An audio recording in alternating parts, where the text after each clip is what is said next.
Well, hey, it's time for Ask the Tech Guys. Coming up, car guy Sam Abuelsamid will talk about how they use AI to generate cars, designs. We'll also use AI to generate our own theme music and music on hold.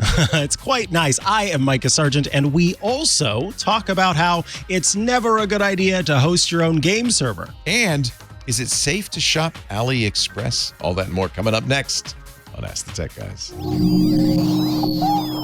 Podcasts you love. From people you trust. This is Twit. This is Ask the Tech Guys with Mikah Sargent and Leo Laporte, episode 2020, recorded Sunday, April 14th, 2024. Flat Micah. Well, hey, how are you today? It's time for Ask the Tech Guys. I would be Leo Laporte. And I would be Mikah Sargent. Except he is. What? So you're not subjunctive. You're subjective. Ladies and gentlemen, this is the show where we answer your computer questions at 888-72. But wait a minute. Why am I saying it? Yeah. When I could let the AI-generated music tell you everything you need to know. We've been playing with, as many of you have, two new AI music generators. One's called Suno, S-U-N-O. I think Suno is from the OpenAI people. I can't remember now. And one's called Udio, U-D-I-O. And we've asked them to make a little song about you and me, our new theme song. Would you like to hear our new theme song? I am so excited to hear our new theme song. Ladies and gentlemen, the Tech Line Troubadours. Hey there, Micah, Leo on that Tech Line stand. With every call they lend a skillful hand. Dial them up, they'll guide you, man. Everybody. 888, that's their jam. 888, he only That's says. the only part, yeah. Hey there, tech guys. All right, that's one. This is from Udio, which I realize now is studio without the ST. Oh, it's not audio without the A. No. Oh. Well, it is also. It's both. It also happens to be. It's both. Yeah, I didn't even think of that. These are both free to use in a limited fashion, and then you can pay for it. Actually, we're not supposed to play these commercially without paying for it. So I'm going to pay for it retroactively, and then that'll make it okay. They're always on my side. Well, let me start at the beginning. Let me start at the beginning.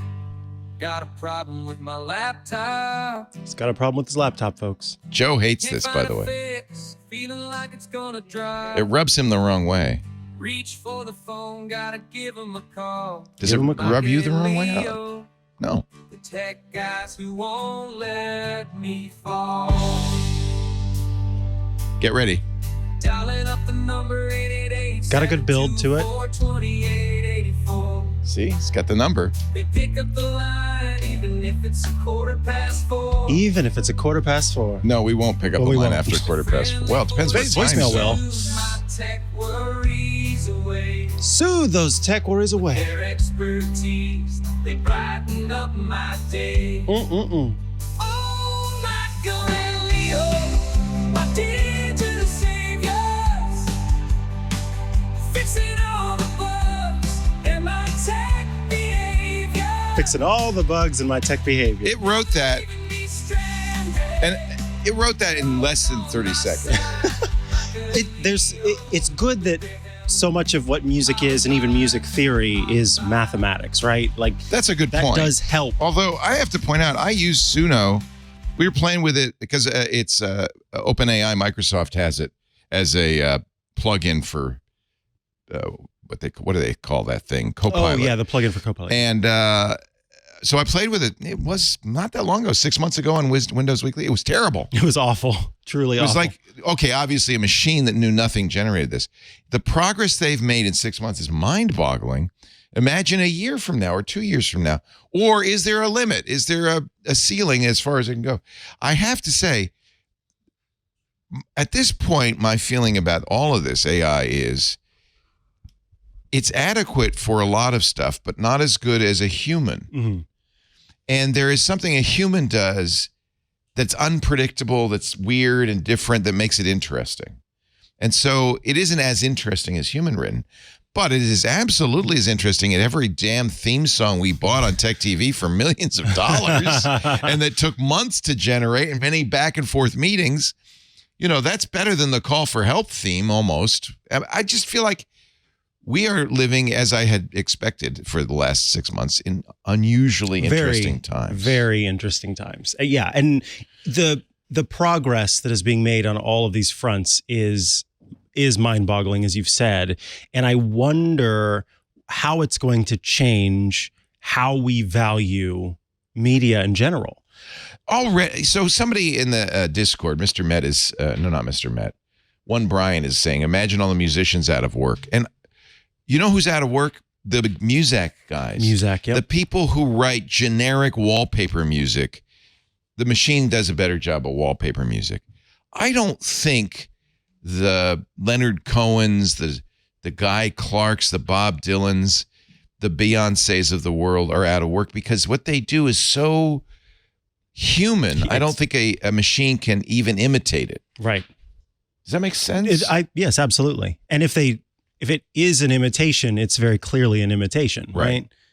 So I'm with you. I do think there's no Joni Mitchell music that a machine. I could ask it in Joni Mitchell style, and it would sort of be like Joni Mitchell style, but it wouldn't be Joni Mitchell. It's not Joni Mitchell. And I think we're very good at telling the difference. Mm-hmm. That's I mean, because what's really at this point, people are really worried that they're out of work, like we could be out of work, right? I think we're so unpredictable that no machine could do that, right? Exactly. And you know the difference. And I think there's something deep within that we could tell. I see what it's sort of an uncanny valley situation that will always be there, even if the valley is microscopic. There's still the valley. Right. Maybe that's whistling past the graveyard. I don't know.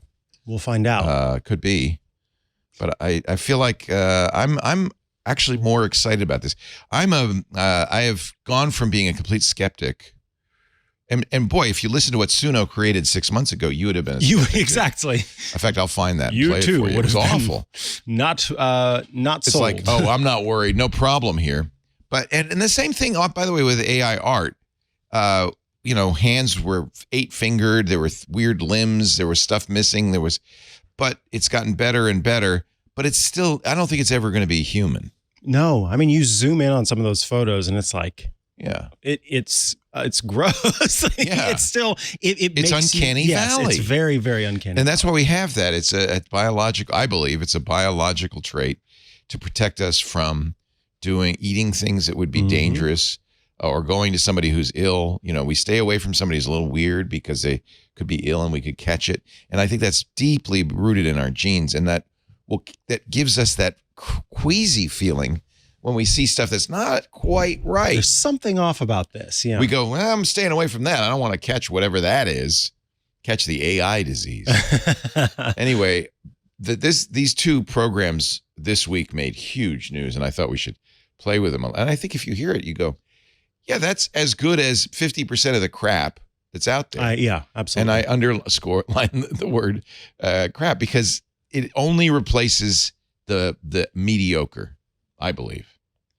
At least as far as it stands. Taylor Swift, you're safe.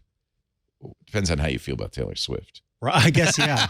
No, but I think Taylor Swift literally is safe. Did you see what Apple's doing? Her new album, the Dead Poets Society. No, something like that. Comes out this week, April 19th. It's called the Tortured Poets Department. Oh, it's the sort of sister site to the Dead Poets Society. It is. Yes, she's going to stand up on a desk and sing her songs. Apple loves her so much that they have been doing stuff which actually drives me crazy. Ahead of the launch this week, they've started dropping clues in Apple Music. So Swift worked Apple Music, I'm getting this from Apple Insider, to curate 5 different playlists that are related to heartbreak. Okay, well, that's not so bad. Mm-hmm. Here's your heartbreak playlist. Then every day, beginning yesterday, one song in one playlist had one change made to its lyrics. They capitalized random seeming capital letters in the middle of the words. The 6 letters hidden for one day in one playlist version of Glitch, for instance, spelt out the word, get ready, hereby. Why? I don't know. I don't understand. Maybe that's the name of the next I was going to say, maybe Taylor Swift's people can tell us what. You know, they know Swifties have a bent for looking for Easter eggs. They find all the Easter eggs, right? So she was inside that Topsy popcorn thingy, right? Remember that? Really? Oh, we don't know Was if she? she actually was, but everybody was, all the Swifties were convinced. It's so funny, isn't it? Yeah. That's the new thing, isn't it? That HBO, when they make shows, they bury stuff in them, knowing that Redditors will find them. Mm-hmm. And no normal human watching the show would see it. Maybe that's the difference between human and AI generated. Humans will do Easter eggs. That's true. I don't think, can AI be taught to do Easter eggs? I wouldn't put it against it. With enough training, it could. It doesn't do jokes very well. No. I think that's a very human thing, humor. Yeah, I agree. Yeah, humor is very hard for it. You're right. So I don't think, now we've got, by the way, we've got everybody in the Discord making songs. Oh, no, not a for us. printer song. Not a printer song. That's my nightmare, the worst of both worlds.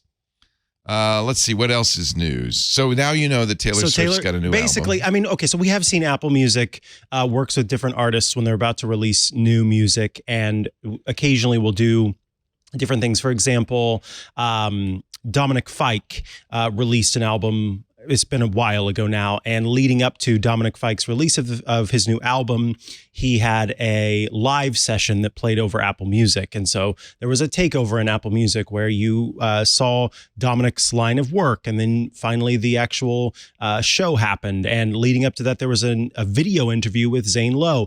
And so they've done the kind of banner. They love, if it's going to be a big album for them. Yeah, they will promote it. They will promote the heck out of it. But to go as far as to change lyrics and stuff, that's interesting. Yeah. But I'm sure, again, the Swifties were eating it up.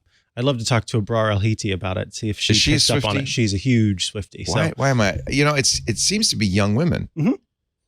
It's interesting because maybe I just don't have that gene or the chromosome because I was going to say, yeah, you're missing the proper chromosome. Yeah, they're missing the proper chromosome. Right, it'd be the reverse, wouldn't it?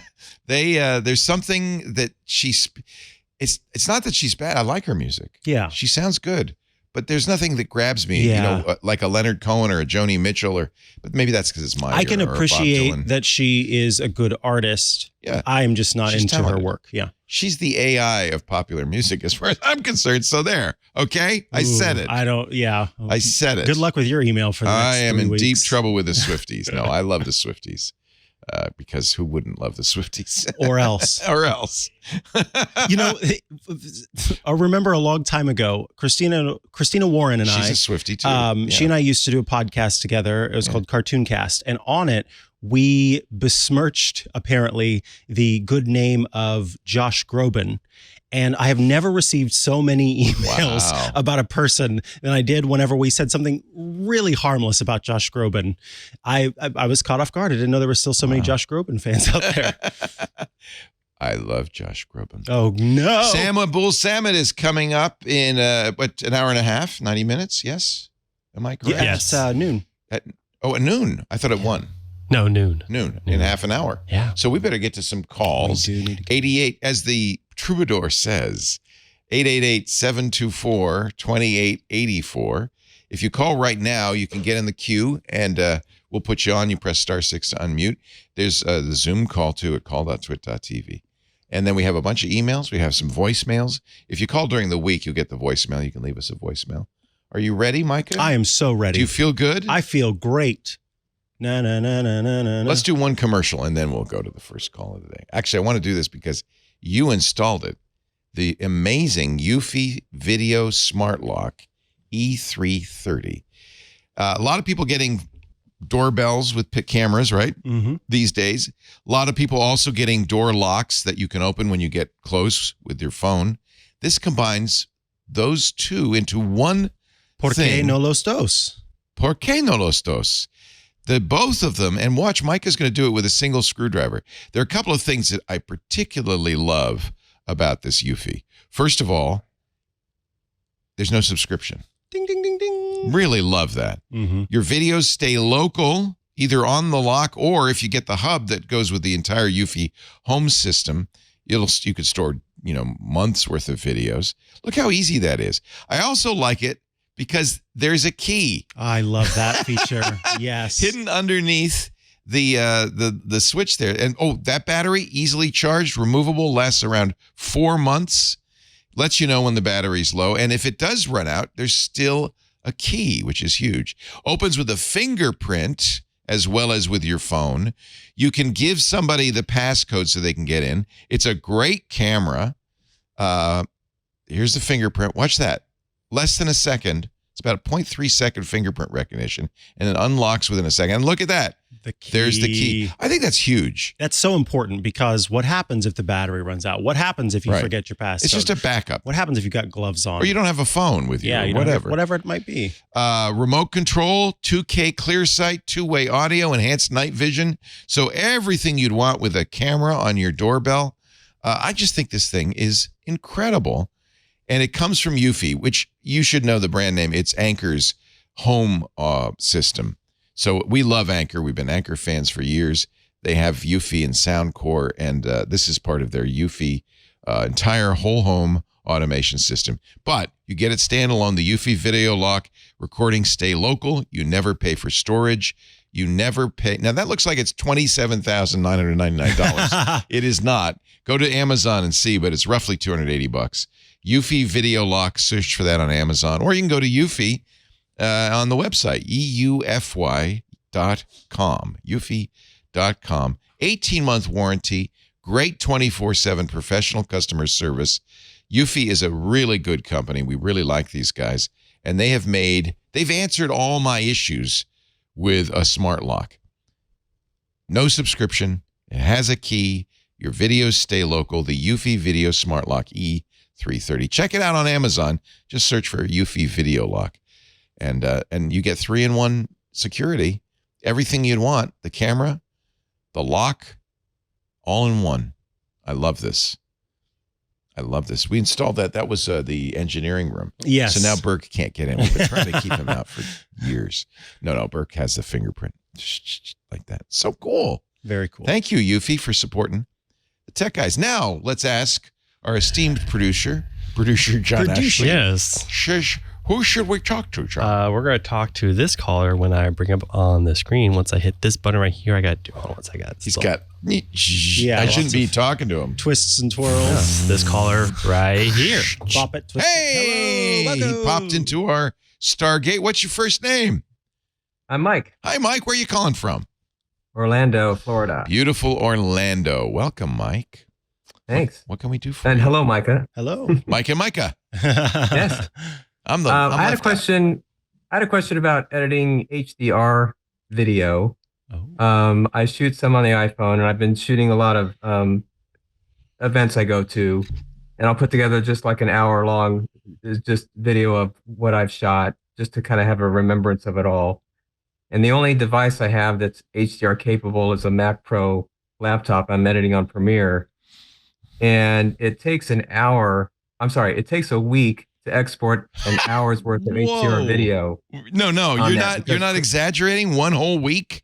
One whole week, and because from what I understand, Premiere only does software encoding, not hardware encoding. So I was wondering if an iPad, like an iPad Pro that has HDR, and using maybe something like Final Cut, would that be faster, do you think? Do you have any idea? What are you're importing on a Mac? Currently, when I do stuff like that, I'm doing it on Premiere on a Mac Pro, on a MacBook Pro. Okay, good.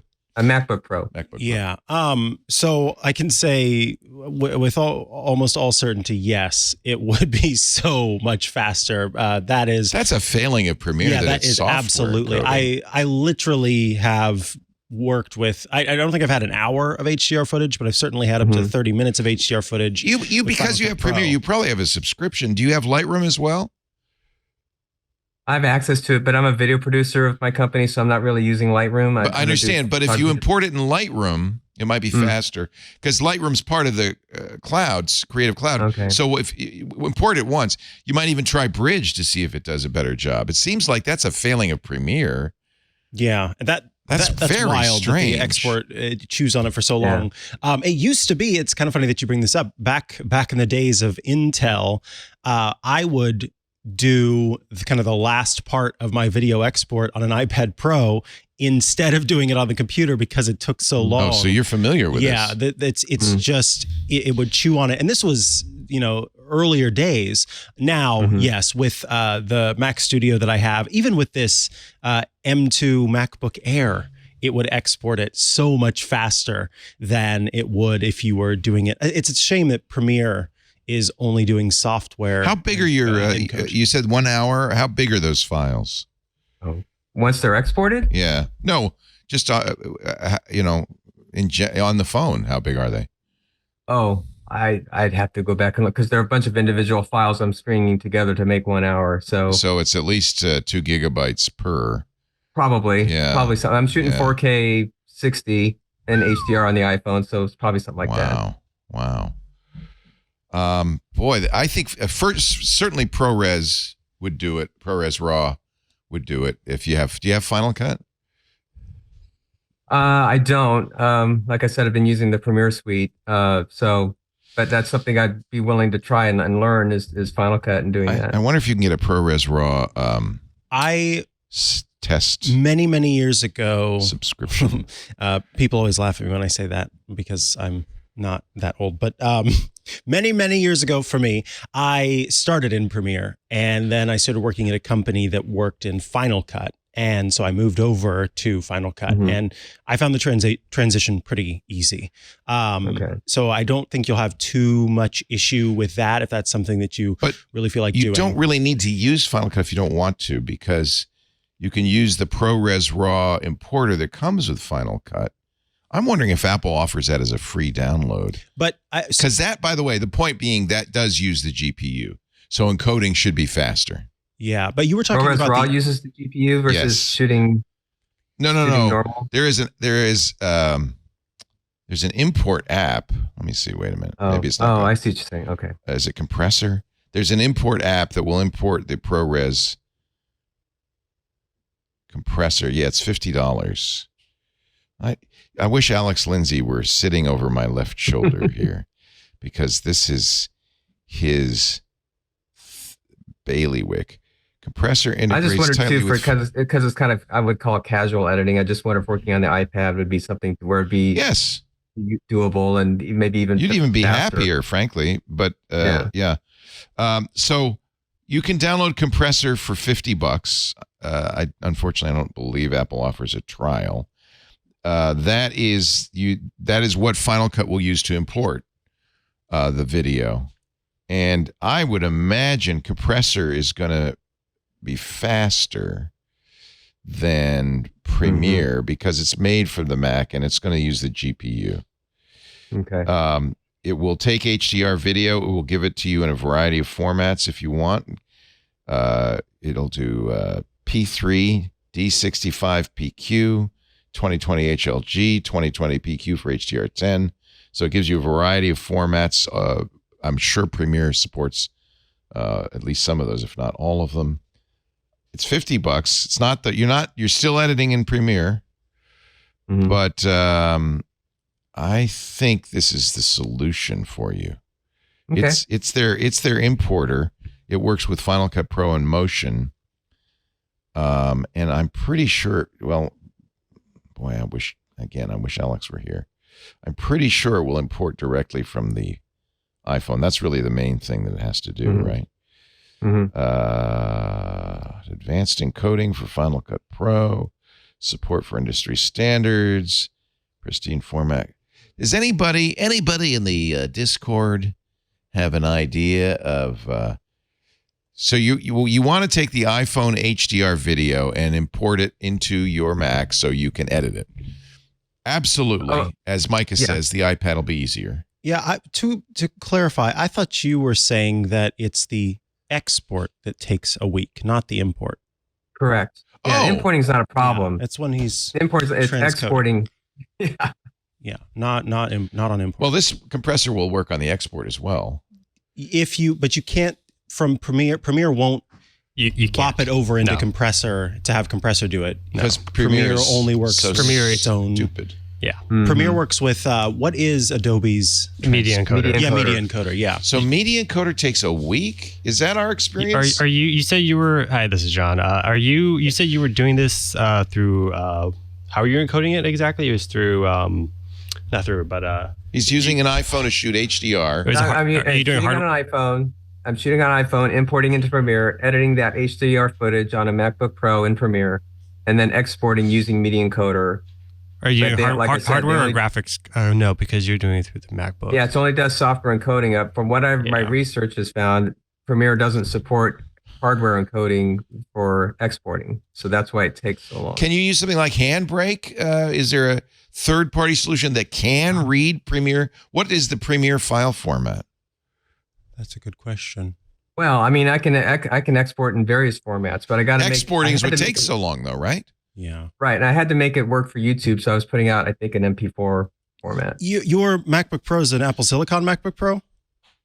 Yes, it's an M1. Because I'm reading that Premiere does do Yeah. hardware accelerated Oh, decoding. yeah. and Premiere Pro, was- how to enable hardware encoding. But you Okay. have to have, it has to be in H.264 or H.265, which is HEVC format. Which is what you want. Anyway, which is what you would want to have. And Which it does HEVC, HLG.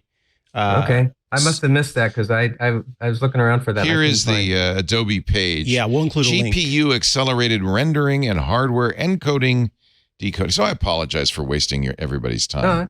Edit that part out where Leo is just an idiot, or write a song about it. Mercury playback engine. So it looks like it can, and there's a whole page on how to do this, including Apple Silicon supports hardware accelerated decoding and encoding of H.264.265, including 10-bit 422 decoding, HEVC, HLG. That's pretty good. So it sounds like it does it. But yeah, we'll put a link to this particular page, or you could just Google Adobe GPU accelerated rendering and hardware encoding decoding. And this is I must for have been Premiere. Googling wrong. Google Sometimes- foo is very important. Yes, sometimes that happens. But Also, listening, Leo. Listening is very important. Export, import. There's a difference. Okay. So all that said, start here. Try and see if you can turn it on. If you can't, your original question of would Final Cut Pro export faster these files? The answer is yes, it would. It should. For Adobe Premiere Pro, go to File, Project Settings, General, Video Rendering and Playback. Set the renderer to the Mercury Playback Engine GPU acceleration, which supports Metal. Yeah, because that's how we do it here. It's set Yeah. through that. Because if it took a week to get this show out, It we would literally, have a problem. when I'm encoding, when everything's exported to video, audio, it literally takes a combined like maybe an hour just to do all the exports we need to do. so it's less this- than real time. Yeah. I just thought HDR was adding in a complication. No, I No. don't think so. So it's just getting it to use the GPU, and that is a setting. Again, settings, general, video, rendering, and playback. I still you want to choose the investigate renderer. editing on an iPad, so I may still do that. I but think I'll editing on an iPad is great. Yeah, and by the way, I think a if I touch. don't say this, Joe's going to have a conniption fit because Joe mentioned it about 15 times. Luma Fusion is a great app for editing for the video iPad. on the iPad. I've actually, Joe's not the only person to say this. I've heard from several people, including, and now his name escapes me. He's on MacBreak Weekly sometimes, and he was on during a power outage one time. Stephen Robles. Stephen Robles, I know, uses Luma Fusion on the iPad. Matthew Casanelli, who was a former host on one of the shows on the network, uses Luma Fusion. So it's got a lot of people out there. And I think you can use it for free for a lot of it. So, rather, there's no subscription. That's what it is. So you buy it once and do it. So that might be a choice for you. I know a lot of people who like to use the pencil as an editing tool Right. and enjoy that experience over using kind of the keyboard and whatnot. And just to make sure, HEVC, does that support HDR? Because I understand that's the issue here is getting that HDR. I think out. at H.265 it does, yeah. Yeah, because we don't do Yeah. HDR, so our Thank goodness. pipeline. Yeah, I don't need to see that much contrast. you would be able to see what's in our fireplace. Yeah. Yes, you wouldn't The want secrets we have Trust in our me. fireplace. You wouldn't want that. That's where we keep the codes to the national treasure. That. Yes. Yeah, this is a good page. It's a very thorough page on Adobe's site, so I think you'll probably find what you need. Great. I appreciate it. Thank you. Yeah. Great question. Hey, we Thank have a you for really good calling in. question. Is this your first time calling in? No, I've called in before, and I've actually visited you way back at the cottage. You're kidding, Mike? No. Wow. Yeah, at the cottage, and then at the brick house. Wonderful. Well, it's nice to see you again. And I'm a member, so Thank you bless for you, your Mike. support. Thank you. Yeah, we really appreciate our club members. They make it possible at this point. That's the only thing making it And I'm possible. glad to see you're getting an audience again. I'm sorry, I used to be in Southern California, but I've been here a couple years, so I'm too far away to come. Then you would really have visit. been to all the studios. I know. That's Well, great, Mike. We'll Thank print you. off a photo of you and just have you. We'll walk around. take you to a chair.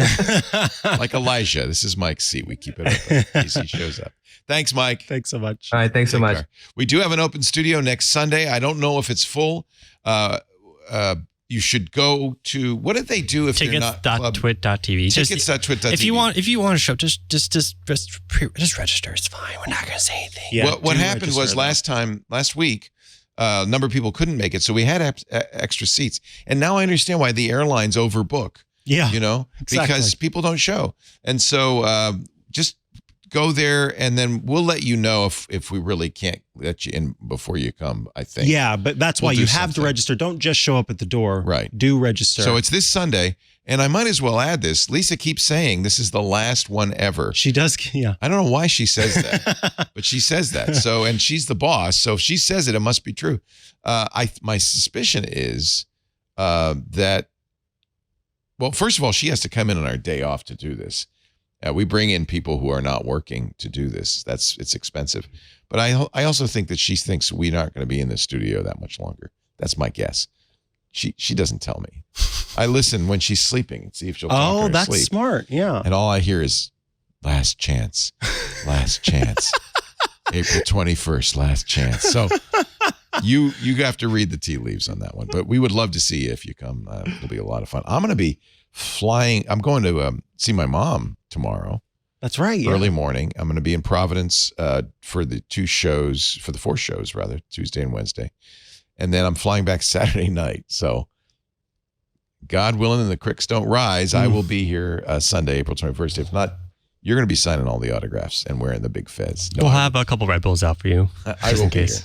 here. No, it's not. It's I get in at like 10 o'clock at night. It's not too late. That's that's not not bad. No. Yeah, no. Did your kids do Flat Stanley? No, Flat Stanley was did you? No. This was I think my youngest sibling did. That's why I was you make a curious, 'cause- flat thing that should I do it? You know what Andy does? He has a rubber Holstein cow that he carries around and puts the cow in different puts it in different pictures. places. Yeah. Yeah. I've always thought that was delightful, but It is. It's so cute. Stanley that part always, I thought, why can't I just make a flat whomever? Flat mica. Yeah. Flat mica. You should have a flat mica. Flat. It's, it's all because somebody wrote a book Yeah. and then that person got picked up. It's the same money? thing as Elf on a Shelf. Right. Oh, These God. modern rituals don't seem as good to me because they're not like we haven't been doing them for 100 years. Right. Yeah. It's almost like trying to falsify nostalgia or something. Well, I guess for- I guess for if you some think people about it, wouldn't Santa be. Claus was invented by Coca-Cola in True. the late 19th century. So at the time could have been arguably falsified nostalgia, but now it's Right. real nostalgia. Yeah. there was no jolly with the thing in the. Who do you think invented the tooth fairy? Was that Big Tooth? Big Tooth. Big Tooth invented the tooth fairy. There have been lots of theories. Let's see what the folklore is. During the Middle Ages, Really? That far? superstitions arose surrounding children's teeth. Oh, I don't even want to go into this. Witches, fear of witches. Ah. So the tooth fairy is traced to a 1908 household hints item in the Chicago Daily Tribune. From Lillian Brown, tooth fairy. Many a refractory child will allow a loose tooth to be removed if he knows about the tooth fairy. Oh. If he takes his little tooth and puts it under the pillow when he goes to bed, the tooth fairy will come in the night and take it away, and in its place will leave some little gift. To encourage, because it can be kind of, it's painful, and it can be frightening for some kids. So yeah, to encourage them. Did your parents let the teeth fall out naturally, or did they accelerate? They would have preferred that, but I did not allow it. You didn't like having a little thing. I hanging. liked getting them out Yeah. Did you tie a string around it and tie it to the doorknob? I never did and the slam doorknob, door? but I did tie floss around it and go like this. Burke did that. I did a yank down because for some reason, I understood how it didn't make sense to me to do it where you pull that way, but to pull down, yeah.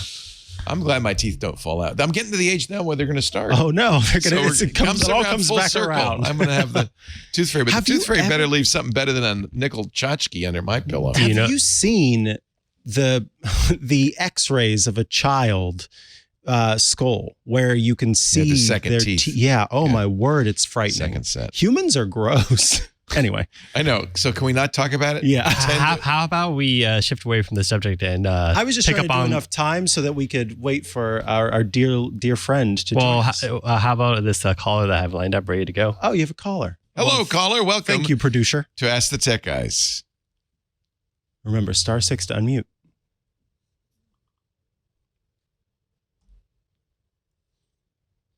Must be the tooth fairy. Come take a tooth. Hello, Hey, welcome. What's your first name? my name is Bill. Hi, Bill. Where are you calling from? I'm calling from Fall River, Massachusetts. Fall River. I'm going to be out your way tomorrow. I'm going to be in Cranston. Yes. Yeah, we're famous for the Tariq and chow mein here. Oh man, Andy Anako is going to take me out to his favorite diner while I'm out there. I'm really looking forward to it. What can we do for you, Bill? Well, I have a Samsung Ultra 23, and I have not received any updates since October. Uh-oh. Not security updates, and I haven't received the new UI 6.1. I was Oh, wondering if there's something I can do or something I'm missing to get the update. that's a really interesting question. You should have gotten an update since October on the S23. S23 is only a year old. It's not the S24 just came out. Right. I got it. I got the phone in October, and right away there was an update. Yeah. I have not received any updates since then. Okay, that's problematic because you really want those updates. And yeah, you want the One UI 6.1 update. What could be, who's your carrier? Well, I'm on it's called Truecaller, and they're on the T-Mobile network. It's a subsidy from the federal government. Okay. So I'm wondering if because the carrier it goes through the carrier. It doesn't come independently of the carrier. So now I'm wondering if maybe Truecaller is slow to do its updates. There is a way around that. You can, I believe, go directly to Samsung and get the updates. I'm racking my brain here. It's been a while. In fact, the Discord is telling us that Samsung is in fact pushing out its updates to the S23, or has pushed out updates to the S23 that you should have had by now. Yeah, that's what I'm seeing. Other people have received it. Dr. Mom has put a link to a YouTube. Galaxy S23 won't update. Here's how to fix it. So this might be worth looking at, this YouTube. I'm wondering what they suggest. Looks like maybe they're doing what I was going to say, which is get Samsung to do it directly. No, this is silly. This is an ad to for. do it directly. Yeah, I believe you can. He's checking. He's checking battery. He's checking all sorts of silly things. This YouTube video is not that useful, I don't think. I think that's what you want to do. So I did do a live chat with them. Yeah. And they said to me, this is about a month ago, they said that it's like not to worry that about not receiving security updates or updates because I have Knox security through them. Yeah, Knox is good. Knox is built into all the Galaxy phones. But that's a little bit of them kind of hyping their technology beyond really what they should. Let me see. Right. I think you can get it directly from Samsung, but I'm trying to remember how I used to do that. Maybe it's going to the Samsung site. I don't know. So you talked to them and they said, "Oh, don't worry, you got Knox, you're safe." Not exactly true. Right. But and then I saw a video online where somebody's receiving security updates, and I'm going, I'm not even receiving those. Yeah. Yeah. You should be. You want Samsung. Now, Android does monthly security updates. And if you have a Google phone, you'll get those pretty quickly. But then in order for Samsung to do it, they have to get the update from Google, vet it, process it, make sure it works with all their software. Carriers do the same thing. Truecaller might be a little slow on that. And then it gets pushed out to you. So Samsung is usually a few months behind. I don't have my S23 here, or I would look. But it shouldn't be that far behind. Let's see, October. Well, no, you know what? You might start getting that soon. I want to see how we can get the updates directly, though. That's what I really want to do. Download S23 updates. I usually go to get this kind of information. See, the problem is it is through your carrier. A lot of carriers don't like these updates because of the bandwidth issues. Mm-hmm. It saves them money to be slow on these updates, and because it's a subsidized phone, they might be less anxious to get the updates. Well, I was wondering if because they're on their provider is T-Mobile. Is the update coming through T-Mobile or is it coming through Truecaller? It's coming from T-Mobile, but it's still coming. It has to go. I guess it goes. If Truecaller is owned by T-Mobile, then it would come from T-Mobile. But I think, is Truecaller using T-Mobile as an MVNO? That's a good question.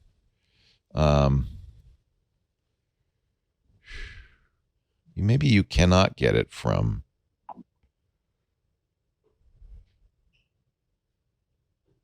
Boy, I did read somebody wrote to take out your SIM card and shut your phone off, take the SIM card out, restart, and try to do it by Wi-Fi.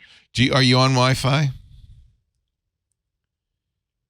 No, not right now, but it's like I can take the SIM out and go by Wi-Fi. You should certainly do it on Wi-Fi for sure. Android Central. Let's see. They put out 6.1 in November.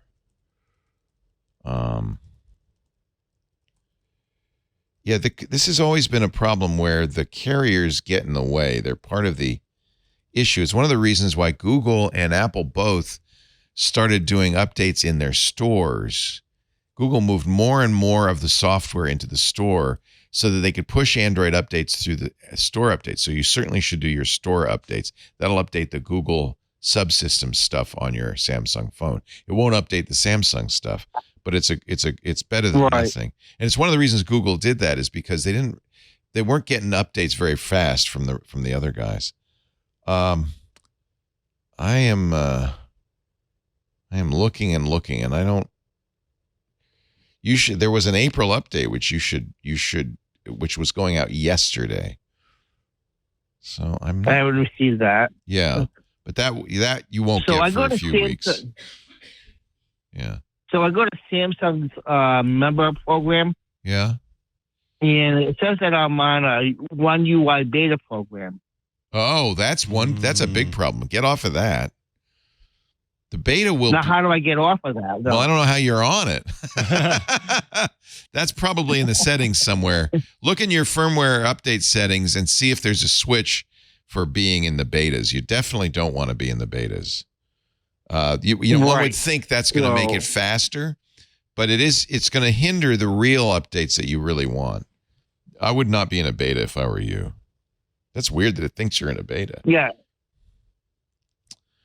So I don't know how to get out of the beta. I've found a page that we'll include in the show notes. It's rather involved, so there will be some. To get out of the beta? Yeah, you have to apply for withdrawal through Samsung members application. You shouldn't have ever been in the beta.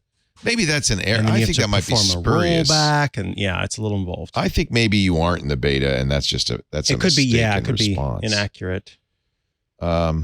Thinking that you are. I don't really have a good answer for you. I'm not sure why it's not getting updated. My bet is it's Truecaller. And you say you talked to Truecaller? No, you talked to Samsung. Samsung. I would call the carrier. I would call the carrier on this and say, hey, I'm not getting the update, and see what they have to say. because that's who's probably That's a good idea. that's who's got to deliver it to you. And I think sometimes they're a little slow because it costs some bandwidth. They're hoping that they can do it all at once. You know, oh, we don't want to do the April one. Maybe the May one will be better. So, yeah, you definitely want those updates. Again, Google will update a lot of the critical stuff in the App Store. So make sure everything's up to date in your Google stuff. Just go to the Google Play Store and make sure everything's up to date. That actually helps a lot. The UI is not going to fix any security issues. Those are the monthly security updates, and that's what you really need more than anything else. So, Right. Yeah. And like, that's why I was concerned about not even like. Oh, you're right. Security update. Yeah, you're right to be worried about that. You know, the 6.1 UI is not going to fix anything. It's just going to look different. But those monthly that's updates. Part of the reason why I bought the phone is that they guaranteed updates for 3 years. Yeah. This is a little frustrating. I'm gonna keep looking for a way to update your phone without going through the carrier. I may be wrong on that, but I'm pretty sure you can do that. Keep listening, and I'll see if I can find it, Bill. All right. Thank you, Leo. I am sorry we haven't been much help. Remember you with Patrick Norton and oh yeah, the good all old the good days. guys back then. Do I look older? I don't look older, do I? No, you look the same to me. No, how did you age? I'm gonna get some Grecian formula. You got the Dick Clark syndrome. Bill, it's great to talk to you. Thank you for saying. All for right, lying. take care. Take care. Yeah, this is an interesting conundrum. You're kind of at the mercy of you, and this is why I asked him who his carrier is of the carrier. So it goes from Google to the manufacturer to the carrier, maybe even separately to the manufacturer and carrier. They have to all approve it, and then the carrier has to actually push it, and that's usually where the hitch is. That's why Apple is very smart. Those updates come from Apple. Yeah, we're not having that in between. Yeah, they don't do that because of that problem. And Google, knowing that's a problem with all Android phones, has started to move a lot of the critical stuff out of the system and into the App Store, the Play Store. I think it'd be a good time to pause. No, we'll do a break and then to talk to Sam Abuelsamid, our car guy.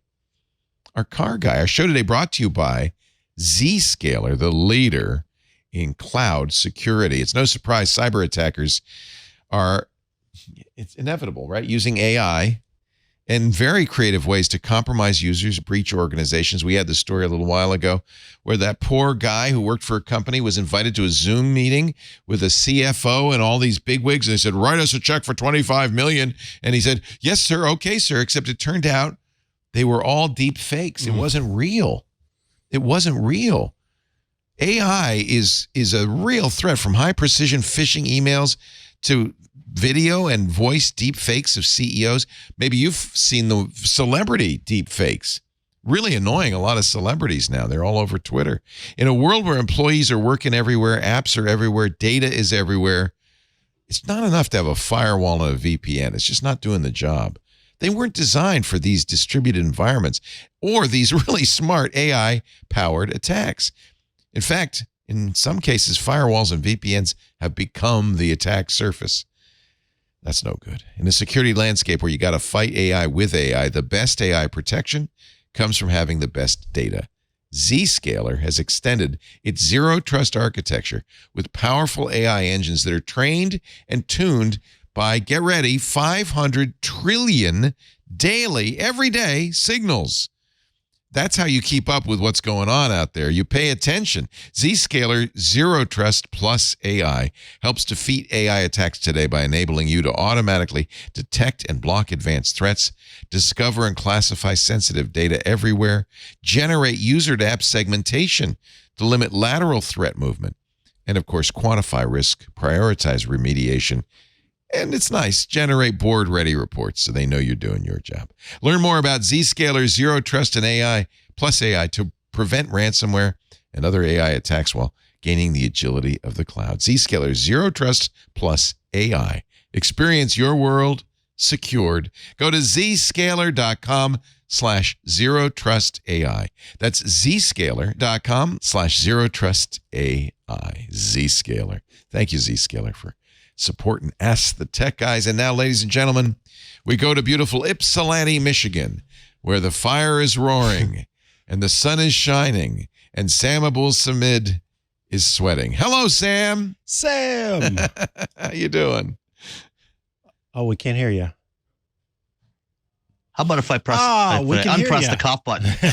Good to see you No guys. coughing. Hello, Hey, good to Sam. see you too. What I always like to ask Sam this. What are you driving this week? This week I have the Subaru Crosstrek Wilderness Edition. Ooh. Now, Mike is a Subaru guy. I do like There's a Subarus. certain type of person. My kid's a Subi guy. They call them Subis, right? Yeah, they do. Yeah. You like it? It's fine. It is what it is. I mean, it's not my particular cup of tea, but for what it is, what it's intended for, the intended audience, it's perfectly good. Good. It can do a little bit of very light off-roading. And by the way, if you're watching the video, the car behind me is not the Not a Subaru Subaru. I can tell by the interior that is a Tesla, I'm thinking. No? I think it's No, BMW. What is It it? is. Yeah, I can tell That by is- the BMW That is emblem the on the tires. BMW. Yeah, that is the BMW Vision Neue Class X concept. Ooh. Sorry, that's So- a name. But this is Yeah. the concept. I remember they showed this recently, and I was very impressed, and I thought, I Yeah. want that, but you can't get it yet. No, it's coming out the second half of 2025. Yeah.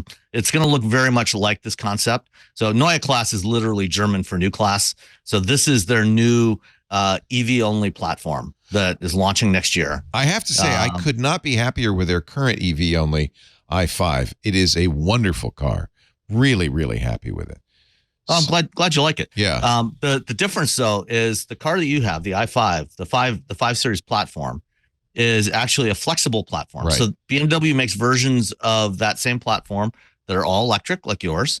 They have versions that are plug-in hybrids and versions with internal combustion engines. You know, Just I know this internal because there's a combustion. place in the back where the exhaust pipes would go.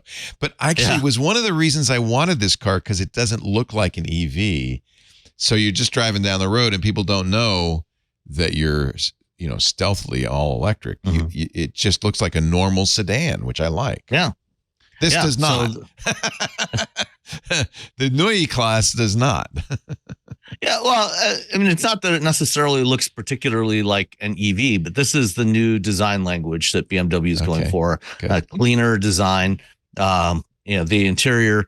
Across in the photo, the image in the background, on the screen in the background, you can see if you're Look how watching the clean video. that is in the interior. It's just a big central screen, and then there is a panoramic heads-up display that spans across the entire top of the dashboard, and then on the center screen you can drag widgets on there to get the information that you want displayed up there, so it's there all the time. The irony of this is the EU NCAP said that you have to have physical controls to be safe, and I kind of agree with them. Yeah.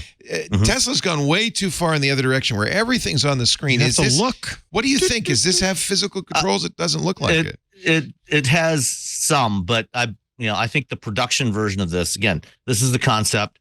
The production version's coming about 18 months from now, and it will probably have more physical controls on there in order to accommodate those new rules. Yeah.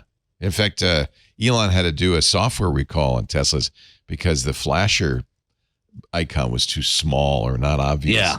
I think there's flashers, requirements for readability of Right. those of certain warning lamps, and I things think like that. flashers should be physical and very obvious and easy to hit because you need them. Especially for I BMW totally agree. drivers. Yeah. They need to know where they Hey, And the interesting thing is a trend. A lot of automakers that had gone more and more into touch controls are now even before this change of rules in Europe are starting to shift back towards physical controls. interesting. Hyundai and Kia are just at the New York Auto Show last month announced some refreshes of some of their models that go back to more physical controls. Volkswagen is doing the same thing, and I think BMW will have to do a bit more of that on the production version of this car. So this is just the concept, but the overall look is what it's going to be. What was interesting, though, in addition to seeing this vehicle, was we also got to visit the BMW DesignWorks studio in Santa Monica while we were out there. And DesignWorks is a subsidiary of BMW that does a lot of advanced design work for BMW brands, for BMW, Rolls-Royce, Mini. But they also do work for a variety of other clients. Like they've done aircraft interior design. They have designed tractors for John Deere. They do all kinds of interesting projects. And one of the theme of what we talked about when we visited DesignWorks was how they're using AI, generative AI tools. And, we talk a lot, with AI about hallucinations. And it was interesting. A couple of weeks ago, I was out in California for NVIDIA GTC. And during the time I was there, as part of GTC, NVIDIA puts on a program for analysts. And we had a Q&A session with Jensen Huang. And he talked about how when humans learn things, we go back and we reflect on those lessons and make connections to other things that we know and what could happen with those certain actions. And he described it as, in fact, we simulate scenarios and we generate in a similar way to generative AI, combining elements that we've learned into something new. And then he goes on to say, so you're now simulating these multi-step scenarios, and you're doing it completely in your head. And then you do that enough times, and then what happens? It becomes reality to you, said Juan. And it becomes your reality. Oh, no. Now, that reality, if you go on too long, if you're like in a padded room and you just sit there and you do this, and when you come back out, you're insane. And now wonderful. Why is that? Because you were never grounded in truth. So this is what causes the hallucinations, is that lack of connection. And I think this is one of the problems we're going to run into going forward with Gen AI. If we start feeding in the previously generated stuff as training material into the models, this is what starts to cause hallucinations and stuff. The flip side of that, though, is for most applications, we don't want hallucinations, but there are some where we do.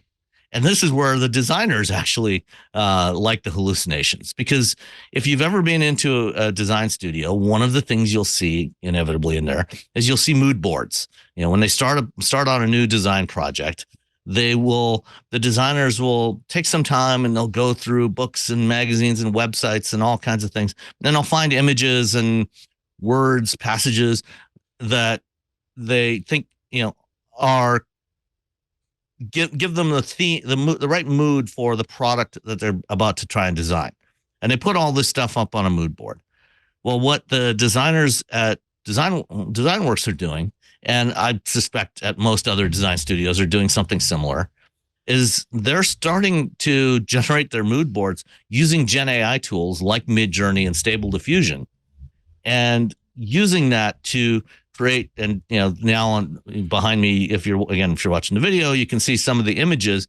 They have the Gen AI create these wild images that they're now using that for their mood boards for inspiration. So every time they're getting something completely different, from what designers in another studio might be getting, or the designer next to them might be getting. This is, to me, always the best use of AI, is human AI collaboration.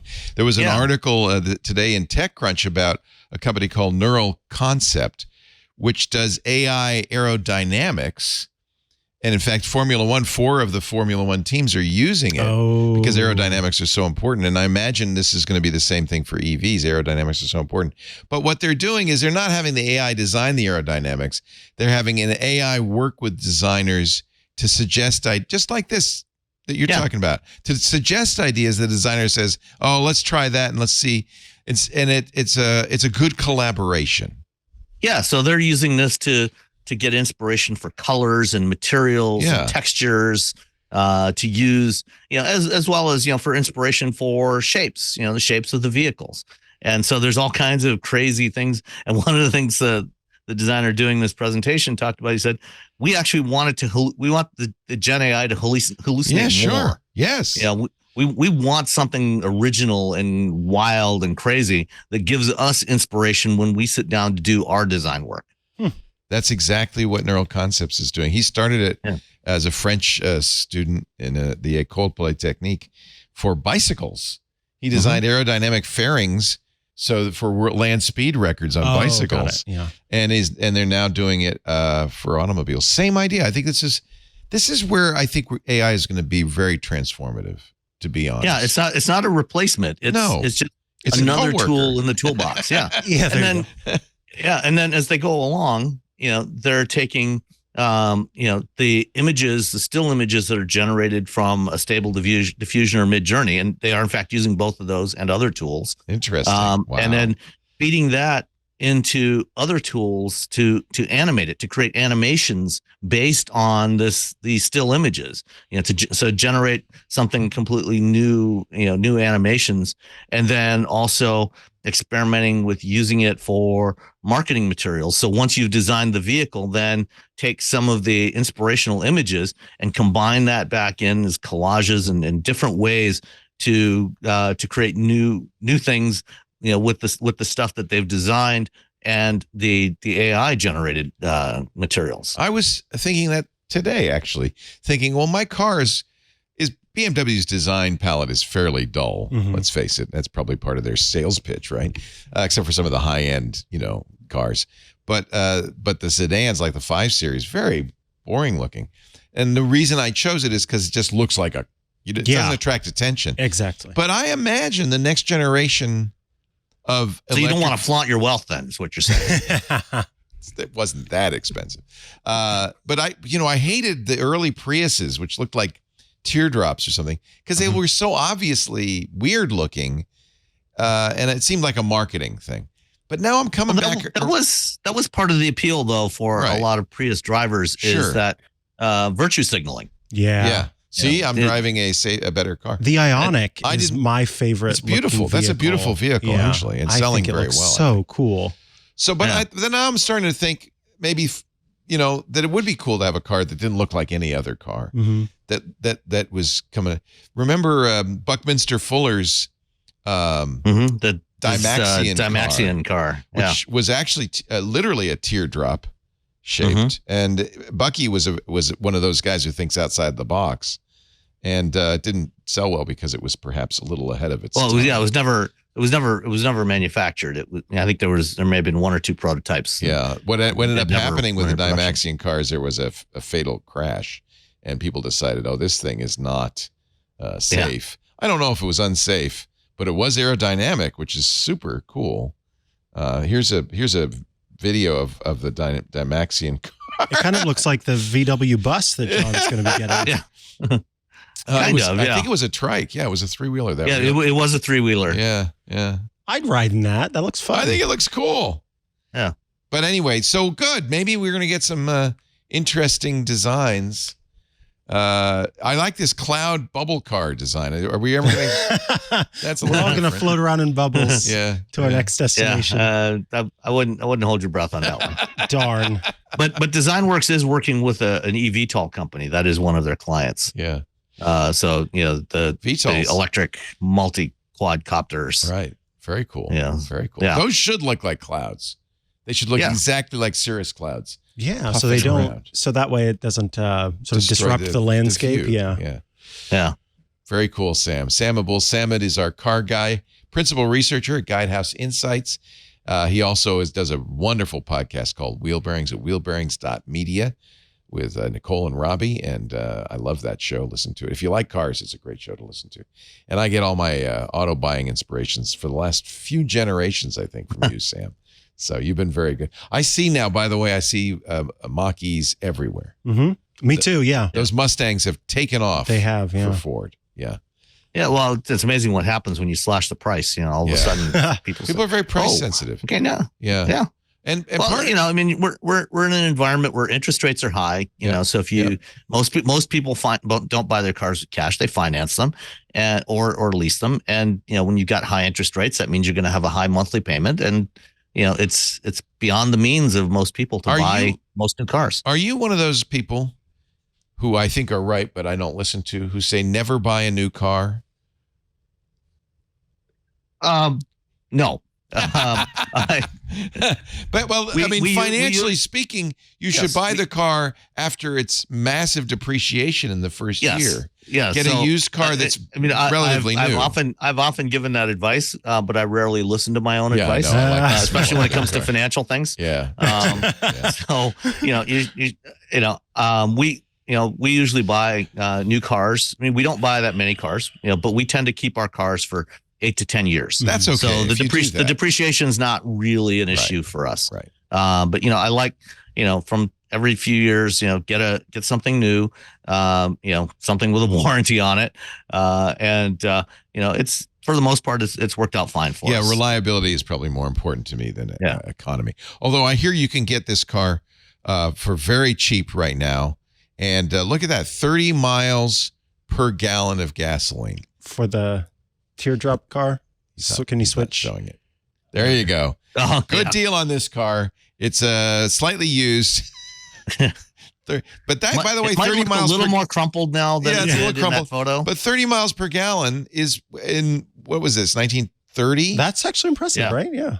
Was very impressive, and it was all because of the aerodynamic design, and also because he's pedaling it. It's not actually gas powered. It is a human gas hybrid, so there is that. But Thank you, Sam. Have a wonderful week. We'll see you soon. My pleasure, guys. Take care. Have a good one. Bye bye.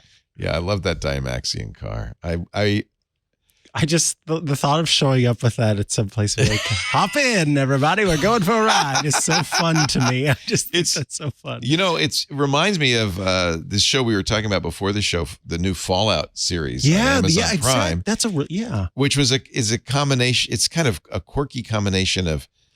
I call it retrofuturism. That's a good word for it. It's exactly what it is. The past. And that's what this is, retro. It's like 60s diners mixed with futuristic technology. Yeah. I like how this looks. Me too. That's pretty cool. It's fun. Yeah, he looks happy driving it too. Yeah. All right. What should we do? Let's do something new and different. I have so many callers. Okay, let's do a caller. I'm gonna pick up. It's new and different. It's Dan. I'm gonna pick up on you, Dan. Hey, Dan. Welcome to Ask the Tech Guys. Mikah Sargent and Leo Laporte. Can you hear me? We hear you, Dan. What city are you calling from? Okay. I'm from Montclair, New Jersey. Beautiful Montclair. What's up? You caught me in the middle of trying to get some super glue off my fingers. Oh, no. How many times has that happened to me? It should only happen once, by the way. But many a time I've glued my fingers together with that stuff. I always keep a bottle of acetone in my pocket. Does the acetone dissolve it? I just pry my fingers apart and take the consequences. That's actually eventually it wears off, but I prefer not to. Yeah. And the internet says to use olive oil or butter. So I'm working on that. Right now, though. Butter. Do you have your fingers in the butter? In the butter. What's up? What can we do for you? If you want to, we can put you back on hold. If you need to. No, that's okay. Okay. Well, actually, his fingers glued to the hold button. Right. Exactly. What can we do for you? This is like a question you've been asked a million times, but now I'm going to ask it for myself. I've got couple of old DVDs I ordered from third parties because they don't make that movie anymore. Yes. Or they don't sell it even, and nobody really sells it except the previous owners. 1938, Tom Sawyer. I saw that movie when I was a little kid. I loved it. I want to rip that thing, and I only get so far with handbrake, and they want me to do all kinds of fancy footwork to kill the copy protection. The copy protection. Yeah. Right. And this was handbrake used to go work through that, and then they decided they did not want to face the ire of the Motion Picture Association of America. Right. So they took that out. But you may remember in the history of DVDs that it was literally a couple of weeks after the release of the DVD that a high school student, we call him DVD John now, cracked the copy protection, CSS, that was used by DVDs, literally cracked it, and it's been cracked ever since. The reason is that in order to play back a DVD player has to store the encryption key in memory. So the way Handbrake now works is you use a program to play back the DVD. They recommend the free VLC. As soon as you start playing the DVD, in order to play, it had to load the key in memory, and that memory location is known. And Handbrake goes, thank you very much. I'll take it from here. And you can stop playing the movie, and Handbrake can decode it. Have you tried doing all that? Have you used VLC? No, I don't. I just put no, I have not done that. I put the DVD in the DVD player, and it pops up on my Mac, and then I aim the handbrake at it and say, go for it. And then it'll stop after a little while. Yes, that's the copy protection. Yeah. So the first thing you got to do is get VLC, which is available. Yeah, I got it. Yeah. They may, it's been a while since I've used Handbrake. When they first did this, they had a big announcement on the screen that says we aren't going to decrypt DVDs anymore. But here's how you do it. So I'm looking at their documentation. This is a free program, handbrake.fr, because it's French. And let's see, troubleshooting common issues. See if it has anything about DVD decryption. They may be so scared of the MPAA that they no longer tell you how to get around it. I think that may be the case. This is technically illegal in the U.S. due to the Digital Millennium Copyright Act, which basically made it illegal to circumvent copy protection of all things. But you own the DVD. You bought that, Tom Sawyer, fair and square. And so I think from the point of view of even of the maker of the movie, as long as you paid for it, putting it in a different format shouldn't be a big deal. Yeah, they seem to have taken all of the information about VLC out of it. That's really interesting. I guess they got scared. So you start to play it first with VLC? Yeah, play it with VLC and then pause it. And at that point, you should be able to open Handbrake, unless they've taken this capability out. Right. You should be able to open Handbrake, and it should run from that point on just fine.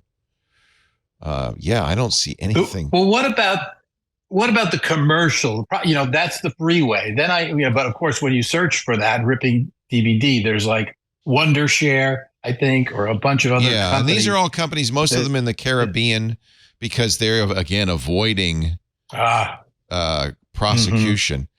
Here is a complete guide on how to rip protected DVDs with Handbrake on Windows and Mac. This is from a site called Dumbo Fab. It's dumbofab.com. Install Handbrake. Oh, you also have to have the libdvd CSS, which is a library that you need to download. Oh, maybe that's what's happened. Yeah. And then, did you do that? And maybe that's what killed me from no, I think that's the point where I was like, yeah, that's okay. It's just I don't want to do this. It's a library that they can say, well, that's at arm's length. We don't make that library. I have no idea what you're talking about. But again, to address the ethics of this, you bought it. You own it. You're copying something you own. Yeah, you're not distributing it, and you're not. Yeah. No jury, no police officer, no executioner. No executioner is going to do anything because you bought it. What they don't want you to do is to buy it and make copies and sell them on your front lawn, or go to fairs and sell them. So don't do that. But making a copy for personal use is, and I think it's not technically legal, but I think it's what they call de minimis in the legal sense. It doesn't matter. It's not a big deal, and nobody's going to come after you. So, this Dumbo Fab sells their own DVD ripper, which is hysterical. So I have successful, or someone I know has successfully done this within a couple of weeks. Because someone I know, I mentioned, has been getting a lot of DVDs sent to their house lately. Yeah. And so ripping them to digital using VLC and Handbrake, and it works flawlessly. Another one that's free that we mentioned last week is Make MKV, which really is what most people use to make rips from DVDs. So I think go get Make MKV, which is also free and available. And it will, one of the things it will do, which is nice, is it'll keep the all the menus and all that stuff. So it's just like the DVD that you're playing it from your hard drive. Very good. Can I one quickie? One more quickie question? You got time? Yeah. It's about eero. I'm changing. I've got some slower eeros, but I just want to see if they work. I bought like 4 of them a couple of years ago, and somehow or other Walmart accidentally sent me 8. Ooh, love that. So, I know. So when I got a house, we have renovated it. The walls are incredibly thick. I mean, and so I think I need one on every floor at least. Okay. And but then I read that you could have too many. Yeah, I was just going to say, only use as many as you need. In other words, add them slowly, but don't just say, I'm going to plug all 8 in. Because yes, they will start to cancel each other out, kind of, is sort of how interfere with crowds. each other. Yeah, they interfere. Mm-hmm. What was the tool that you mentioned? This it's a mapper, like a network mapper. I think there are plenty of Wi-Fi mappers that you can see where the dead spots are and see what the signal strength is. But I think the eero app will allow you to add them one by one. Yes, it will. And I think what you could just do it by kind of by rule of thumb, add it, then go till it doesn't work anymore, and then come back 10 feet, and then put another one in, and you just kind of slowly expand it. I bet you won't need all 8. I'm sure you won't need all 8. No, I won't need all 8. But yeah, go ahead. If you do, then that's okay. If you need them, because it means they're not interfering with each other. You've got such thick walls that they're not interfering. You kind of here's how to think of this. I got this, I think, from Netgear's Orbi. No. It was from Plume. They said, think of Wi-Fi as a lamp. You have a lamp in your living room. You wouldn't try to read a book in the bedroom from that lamp. So it's a lamp with a little bit broader reach, but not infinite. So think of it at each access point. It's kind of a lamp. You want to get to the edge of the spectrum and then put another one in. There's another way to do it, depending on which eeros you have. Some of those eero beacons have Ethernet, don't they? Mm-hmm. If the ones you got have Ethernet on them, then the better way to do it would be to use Mocha, like Mikah does. Mikah likes Mocha. Mocha for Mikah. Or power line networking to kind of maybe get to the most distant area, the one that's hardest to reach, and then use that networking and Ethernet to plug into that eero. And that extends, in a nice way, extends it to a distance. But there are ways to play with it. I'm trying to remember the Wi-Fi analyzer, I think it was called. There are a number of Wi-Fi analytic tools that will, Wi-Fi analyzer is for Windows. Wireshark is. I was just going by speed test, like how fast is it in this room? You could do that. You could do that. It? This is the idea of this is actually measuring the signal. Now, the issue is that iPhones won't do this because iPhones don't let you see the signal strength. So you have to either do it on an Android phone or a Windows machine. I think you could do it on a Mac. I think Macs let you see that. So you need to use a device that can see signal strength. And then, that's what a pro does. In fact, we had somebody do that in our house, to go around and actually make a map of Wi-Fi signal strength, and then using that map intelligently put the access points in. He ended up putting 5 access points. Nice. So it's about a 4,000 square foot house. So, and there's one in the garage, which often is the case because garages are well insulated from the main building for fire reasons. Having one in the garage means those external cameras, the garage door opener, all the things that use Wi-Fi outside the house can work. It's a bit of a project, but it's a fun project. And I'll have to say, if you do it right, you don't worry about Wi-Fi ever again, which I really like. Yeah, that's nice. Really like that. Yeah. We did this a few years ago during COVID, and we just haven't had to worry about it.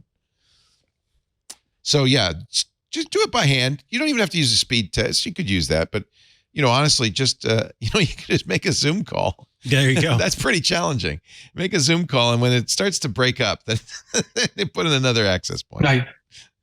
It's like the main beacon is in like my top floor, like the 3rd floor. Yeah, they're never where you want them. Yeah.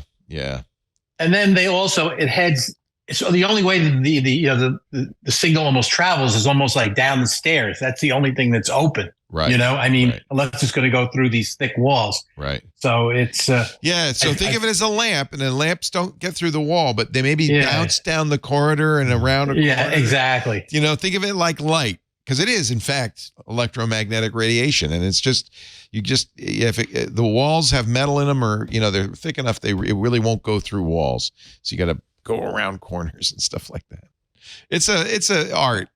It's not a science. It's definitely an art. Okay. And thank you very much. Make MKV is probably the simplest way to do this.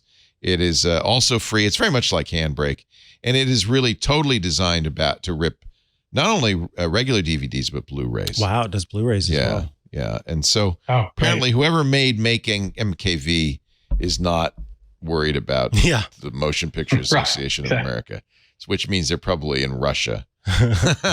Exactly. MakeMKV.com. I laugh in your face. Yeah. Your one-click solution to convert video you own, very important, you own into free and patents unencumbered format. Okay. All right. Hey, thanks for the call. Thank you very much. From Google Pin Software. I think it sounds Chinese. Maybe Chinese. Yeah. I remember when I visited Beijing in 2009, you'd go in a department store, and in the basement, they would have the best collection of pirated DVDs you've ever seen. Every movie. Wow, that's incredible. They would do the album, the art, everything. But they were all pirated. None of them were legit. Wow. And they just don't care. What should we do next? Should we do another ad? Yeah. Let's do another ad. Don't complain about ads, Leo. Okay, I won't. This episode of Ask the Tech Guy is brought to you by ZipRecruiter. Have you ever set your phone alarm to buy tickets the minute they went on sale? I have, right? Trying to beat those bots. Or maybe you buy tickets months in advance. Sure. When you want the best, sometimes you got to take extra steps. You got to act quickly because there's always somebody else out there. It's a tough market. Same thing with great employees, right? There's a huge competition. If you're hiring for your business, you want to find the most talented people for your open roles, and you want to do it before the other guy scoops them up. So that's why we use ZipRecruiter. ZipRecruiter has some really nice features that make you stand out. They find qualified candidates fast. Right now, by the way, you don't have to take my word for it. You can try it free. Yeah, free at ZipRecruiter.com/twit. So how does ZipRecruiter help? Well, first of all, ZipRecruiter's powerful matching technology takes center stage to identify top talent for your roles. Immediately after you post your job, ZipRecruiter's smart technology goes through current applicants, and starts showing you people who are qualified for it. Now, they don't invite them, you do, but that's really important because if you are trying to hire somebody, by going out there and saying, hey, I think you'd be great for our job, would you like to apply? You go right to the top of the heap, right? Right ahead of the line of everybody else. It really works well. Plus, ZipRecruiter has all sorts of tools to make your listing appealing, to let people know, for instance, that want to work remotely or are looking for, a variety of features. You can have little buttons on your listing. It really helps. It really helps. Amp up your hiring performance with ZipRecruiter. Jump the line. Find the best people fast. See why 4 out of 5 employers who post on ZipRecruiter get a quality candidate within the first day. Go to our exclusive web address right now to find ZipRecruiter and try it for free. ZipRecruiter.com/twit. Well, that's easy. ZipRecruiter.com/TWIT. ZipRecruiter is the smartest way to hire. And I know that because we've used it for years. Let us continue on with the fine program. You're watching Ask the Tech Guys. Mikah Sargent, Leo Laporte, answering your calls. I could play another song, but I won't. He could. I could, but I won't. You know what you could do, though? You could stretch your arm out a little bit. Email time. Email stretch. Email time. Oh, there's Should we just go through all of the emails now in one swell foop? We try to do that, but we always get caught up. Well, it's probably a good thing when I put a couple in. And Kirsten in Orlando. Okay. Is AliExpress safe? Yes. It depends, right?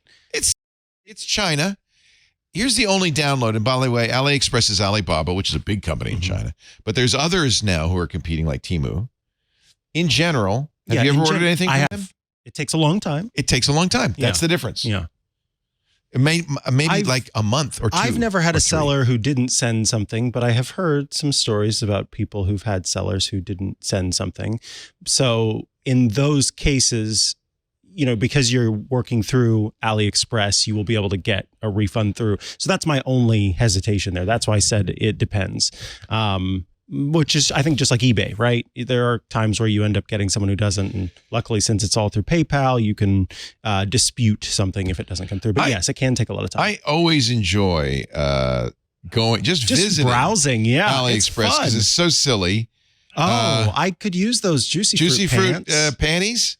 Yeah. Or $1.99 AirPods. Don't those look just like AirPods? Now, here's the only thing, Kirsten, I would say is those are not real AirPods. They look just like them, but you're not going to get real AirPods for $1.99. What's the shipping on those? $1.99, but then... Okay, it says deliver by April 22nd to 25th. So maybe, I don't know, maybe that's to China. I don't know. My experience has been it's sometimes as long as 90 days. Yeah. So don't go, if you're in a hurry, don't. But there's some silly, fun stuff. There's stuff you might even want.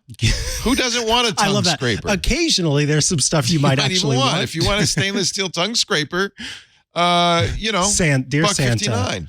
The idea is you go here because it's cheap, and you go here because it's fun to browse. And you can occasionally, if you're a maker, a tinkerer, you can occasionally find some great little components and stuff like that. That's where I've actually purchased. I needed some pogo pins and I couldn't find the right size anywhere else except with AliExpress.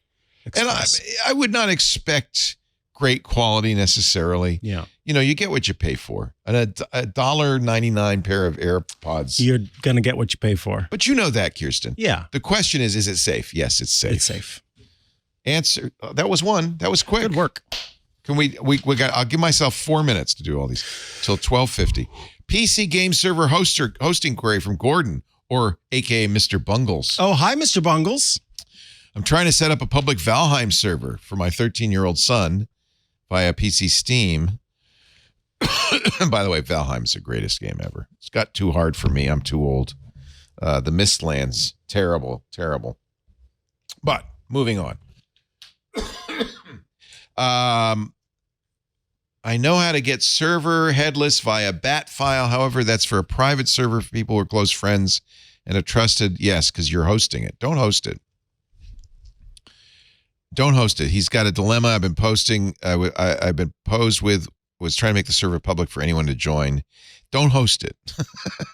Given that I don't want our IP address broadcasted out there, how do I protect my? Don't host it.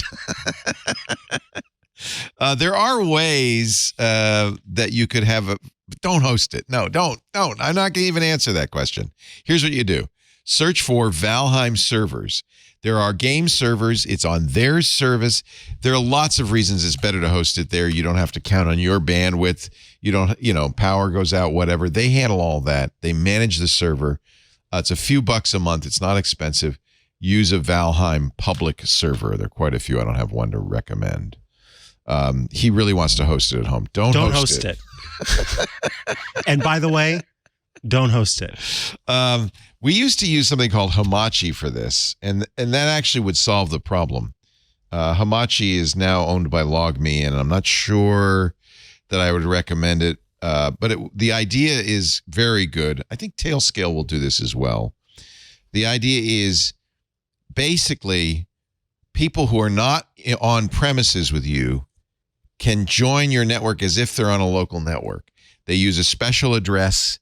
They're going to have your IP address. I don't know any way around that. No VPN will solve that. But this is a really good solution that's secure. You could try it. It's free to try. That's a good choice. I'm trying to remember what other Hamachi like.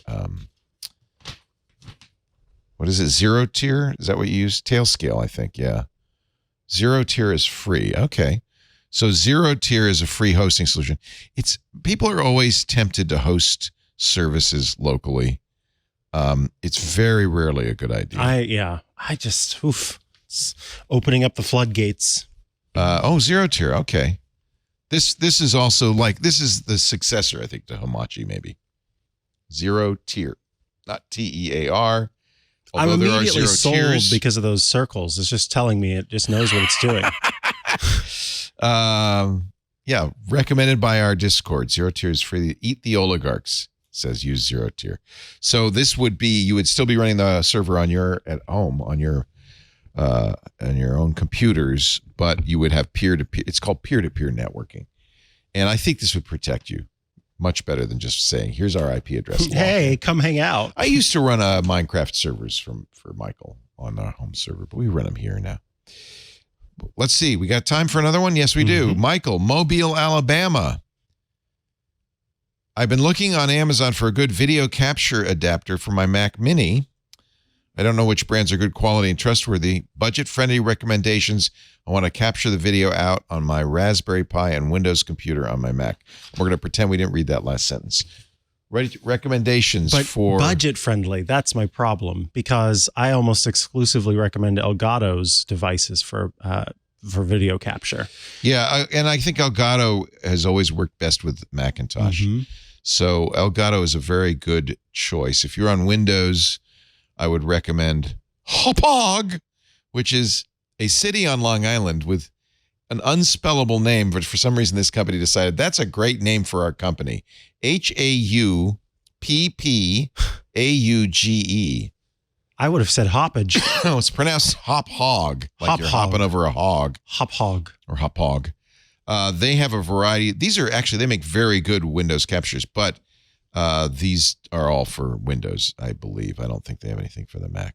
Elgato is the Hauppauge for Mac. Yeah, and I just I don't know about anything that's less expensive. Is Elgato really expensive? No, but our version of what's expensive. You don't want to do cheap. Some people's version of expensive. You really don't want to go cheap. Yeah, you don't, because you're going to get all sorts of issues where you the formatting is wrong. It only does 4:3. It doesn't do the frame rate that you're expecting. For 4K. 4K is going to be expensive, right? Yeah. But this is $229, which is, yeah, it's expensive. So this is their most powerful USB card. It lets you plug in an HDMI cable into a device and then capture it at 4K at 144 frames a second. So, yeah, that's what you pay for. Elgato got purchased a short while ago by Corsair a couple of years ago. But Corsair's done a good job with them. In fact, we use their Stream Deck, which is really great. And their key light is really fantastic. They make a lot of stuff for podcasters and so forth. And oh, look, they have the Fallout Special Edition. I saw that. Oh, that's a Streamcast Fallout Edition. That's hysterical. So yeah, I like their video capture stuff. So if you go to Elgato, this is for the Mac. There really is nothing better. Let's see the cheapest we can get. $179.99. I think honestly, anything you get is going to be that expensive, don't you think? Yeah, I do. I think. Unless you go to Alibaba, right? If you're not in a big hurry, go to Alibaba. Wait 2 months. Find out it doesn't work. Yeah. Then what do you do? Then got to send it back, and that takes 3 months. So 5 months down the line, then you'll hop over to Hauppauge. Video capture. Let's see what they've got in Alibaba. Oh, look at that. They do. Here's one for $1. Oh, good. The one reason I like these, John will back me up, I think, Jammer B, is because they're coming from China, almost always these strip off copy protection. They don't say it, but they do. Yep. And so if you that's something to consider with video capture. If you're capturing a DVD or if you're capturing any commercial content from a TiVo anyway, almost always there's copy protection on there that will prevent you from recording it, unless this one's born for gaming and it's only 99 cents. I can't with these. This is so silly. It's an HDMI compatible USB 3 game, video, and audio grabber card, full 1080p, 30 frames. You know what? It might be worth just, if you can wait a little while. This actually, wait a minute, human hair lace front wig. Oh, I've been looking for one. I've been needing. Yeah, I've got plenty of synthetic, but human hair. And is it spelled HOOMAN or something? Hoyman Because I don't believe. Look at all these video caps. Here's one. Okay, go for the expensive one. $5.53. I don't know. That's getting too pricey for me. Ultra HD, baby. Have we ever bought anything like this from? No, we get them from Amazon. Amazon does sell some that are inexpensive, $20, $30. Maybe go that way. Well, what's crazy is the ones like you buy on AliExpress. Like if you go back up to the top, yeah, that one there, I think the very first one you could probably buy that for like $30 at Amazon. I think it's literally the same one. That's the same one, and this is the thing. You're getting it directly from the source. Oh, here's $35. What? But it's a Navseeker. That's why. That's why it's a And Navseeker. if you wait tomorrow, it drops by about almost $4. Drops to there's a deal on tomorrow. April 15th. I didn't know they did that. They said tomorrow there will be a deal. Come back tomorrow. All right. So yeah, you know what? Those will probably work just fine. Yeah. If you have the money and you want something you know is going to do a good job, Elgato or Hapag. If you don't, AliExpress. If you don't have the money, then Nancy wants to change your email. After more than 20 years, I've changed email companies. Is there an easy way to notify all contacts businesses that I deal with of the new email address? No. Yeah. What I always do is I keep the old address live for a while and have a thing on my like email that kind of responds. It says, hey, just so you know, I've changed my email address in future. And then it just goes out automatically to anybody who uses that address. Will anybody pay attention? No. That's why there's no good way to do this. Yeah. Humans. You got to kind of keep the old address. Let's hope it's free. All right. I'm wow, over you made time, it to the last one. but I've got to the bottom of it. Roberto. And I like the email address he uses. I don't want to say it out loud, but it's good. Look at that.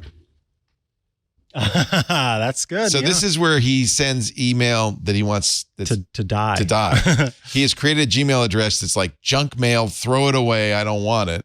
at gmail.com. That way he just uses that when he emails us. Like he thinks we're going to bombard him. Yeah. We won't.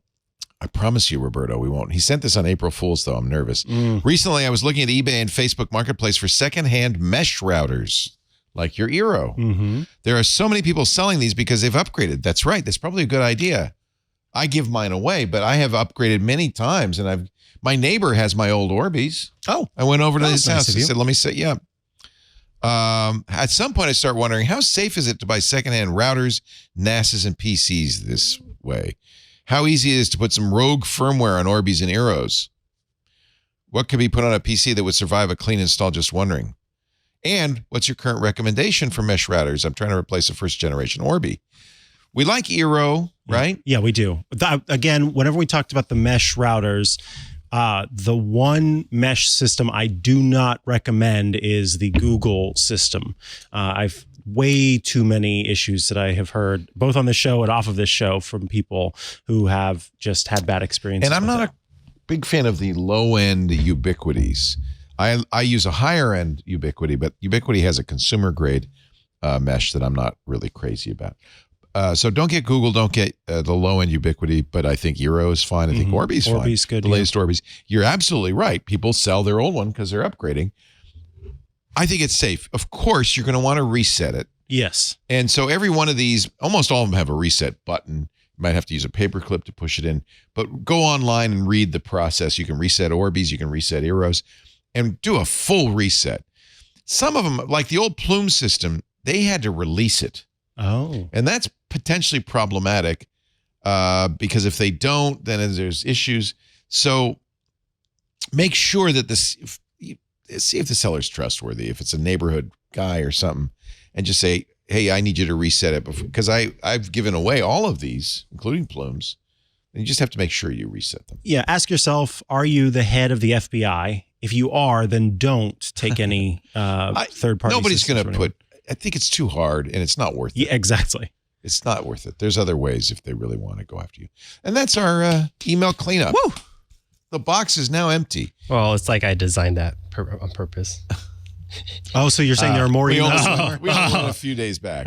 We get a lot of emails. Do you want more? I can give you more emails. No, right now. we're good. Let's go. ATG@twit.tv is the email address. Well, I have to say I'm very impressed by that, Leo. And you know what your reward is and what everyone's reward is? Candy? Well, maybe later. But a Fudge? refreshing pause. A pause that refreshes?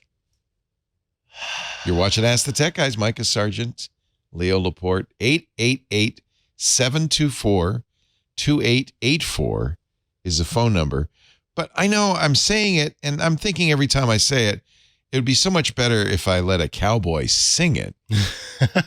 Did we play them all? I can't remember. We played 2 of them. We didn't play the played the first middle ones. one. Yeah, or the last. The middle ones. Was it the Johnny Cash version? Let's do the Johnny Cash, Trouble with My Laptop. No, that's not it. That's a good one, though. Let's stop that one. I think the Johnny Cash came from Udio. Udio.com. Here we go. The Tech Line Troubadours. Micah and Leo are on the line today. They got the answers, won't lead you astray. Hey, call up the number, don't need to implore. 888-724-2884. Hey there, tech buffs, with your screens gone dim. Chips are frying, but don't you give in. The only thing wrong with that, it's too short. But don't you give in. Don't you give in. And a computer generated that in less than 30 seconds.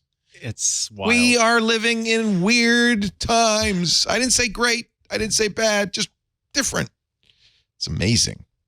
Oh, that dog is drinking beer. That's awful. Don't let your dog drink beer. We're watching the Discord. Hey, are you a member of Club Twit yet? If you are a member of Club Twit, you could go into the Discord and you could see a dog drinking beer right now. But if you're not, why aren't you? Wouldn't that be the reason to join Club Twit? No, it would not be. Let me give you other reasons. It helps us keep on the air, keep doing what we love. We think I personally feel very strongly, I've been doing this 19 years now, that what we do on Twit is very, very important, especially as we enter the age of AI, to give you solid, reliable, nothing to nobody information about technology. That's what we do here. Mikah and I and all of our hosts on all of our shows. And we think it's really important. We have to say, though, that podcasting is suffering. So many shows have gone away. So many networks have dropped out of business. We don't want to be one of them.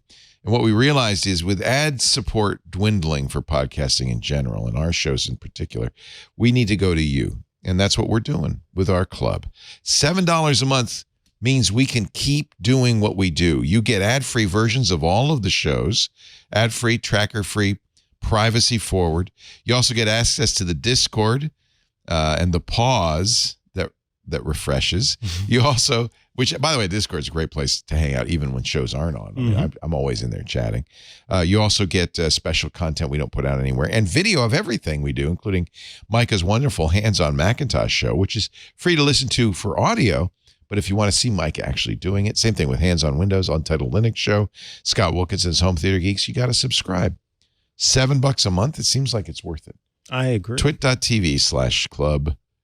Twit. Stay away from that Bud Light, says that dog. The Discord's fun. It's full of fun, interesting people, but you don't have to use a Discord. You don't even have to listen to the ad-free shows. Sometimes people write to me and say, but I like the ads. No, you can listen to the ads. We're not going to stop you. Yeah, we won't stop you. But what we do need the money because we need to keep the lights on. We need to keep this wonderful team employed. And frankly, that's the only way we're going to be able to do it. So please join the club. Thank you. Enough said. Enough. Did I say? Well, one more thing. Twit.tv/club twit. I don't think I said that. Yeah. Let's take another call. All right, caller. *6 to unmute, please. Hello. Oh, there we are. Hello. Yay. Welcome. What's your first name? Is this me? I don't. That's you. What's your first name, sir? Okay. Eugene from Long Beach. Hi, Eugene from Long Beach. Welcome to the show. What can we do for you? Well, old-time listener from Jeff Levy time. Listened throughout 90s and 60s. Yeah. And it's been a long time. On beautiful KFI, the 50,000 watt blowtorch of Southern California. Yes. KFI, yes. I have a maybe simple question. I've been using 4 or 5 years data in my iPhone via dongle connected to HDMI to watch Netflix. Oh. Which is offered by T-Mobile. Yeah. Worked great, never had any issues. It formats itself, sound, image, everything looks very good. Only on iPhones. Other phones didn't seem to work. Well, about a month ago, stopped working. It says, device not recognized. Contacted T-Mobile. They said, oh, Netflix changed their policy or something. Dongle not supported. Contacted Netflix. They said, oh, T-Mobile changed their premium Netflix to basic with commercials. Dongle not supported. You have to pay for premium to get dongle support. Yeah. Pointing fingers at each other. I don't know who did what. But we have also Apple TV Plus and Hulu, which work for dongle fine. No problem at all. Yeah, that's up to the streamer whether they're going to let you do that or not. They can actually stop you using we were just talking about HDCP. They could say no, it's no streaming allowed. Well, here's what I'm going to suggest. This actually is a great way to do it. It is a one-time cost. You stream it to your TV, right? Yeah, they say some kind of screen mirroring, but you need Wi-Fi. The best way to do this is with a Google TV adapter, and they're not very expensive. They call them Chromecast. $30, plugs into the HDMI port of your TV, and then you can do, actually, if you want 4K, they even have a 4K version for $50. You can then Chromecast to your TV. Now, I have to tell you, if Netflix isn't letting you do it via dongle, they're probably not letting you cast it either. That's the low-end Netflix. T-Mobile decided they didn't want to pay for the premium version of Netflix. So this may or may not solve your problem. But the nice thing about the Chromecast is it does work with Netflix. So now you're going to have to pay for a Netflix account, though. The T-Mobile free Netflix is only on the phone. And that's, by the way, that's how Netflix does it intentionally, because they don't want you to not buy a Netflix subscription. Yeah. They're like, we're going to offer this. It's just a tease, right? It's a tease. Major League Baseball last couple weeks ago offered a free year-long subscription to MLB TV Plus, but it's only on the phone. You can't then cast it. I personally think this is a great way to get the contents of your phone onto your TV, the Chromecast. Now, if you have an Apple TV, you can do that with an Apple TV, but that's much more expensive. The Chromecasts are so inexpensive. That's why I like them.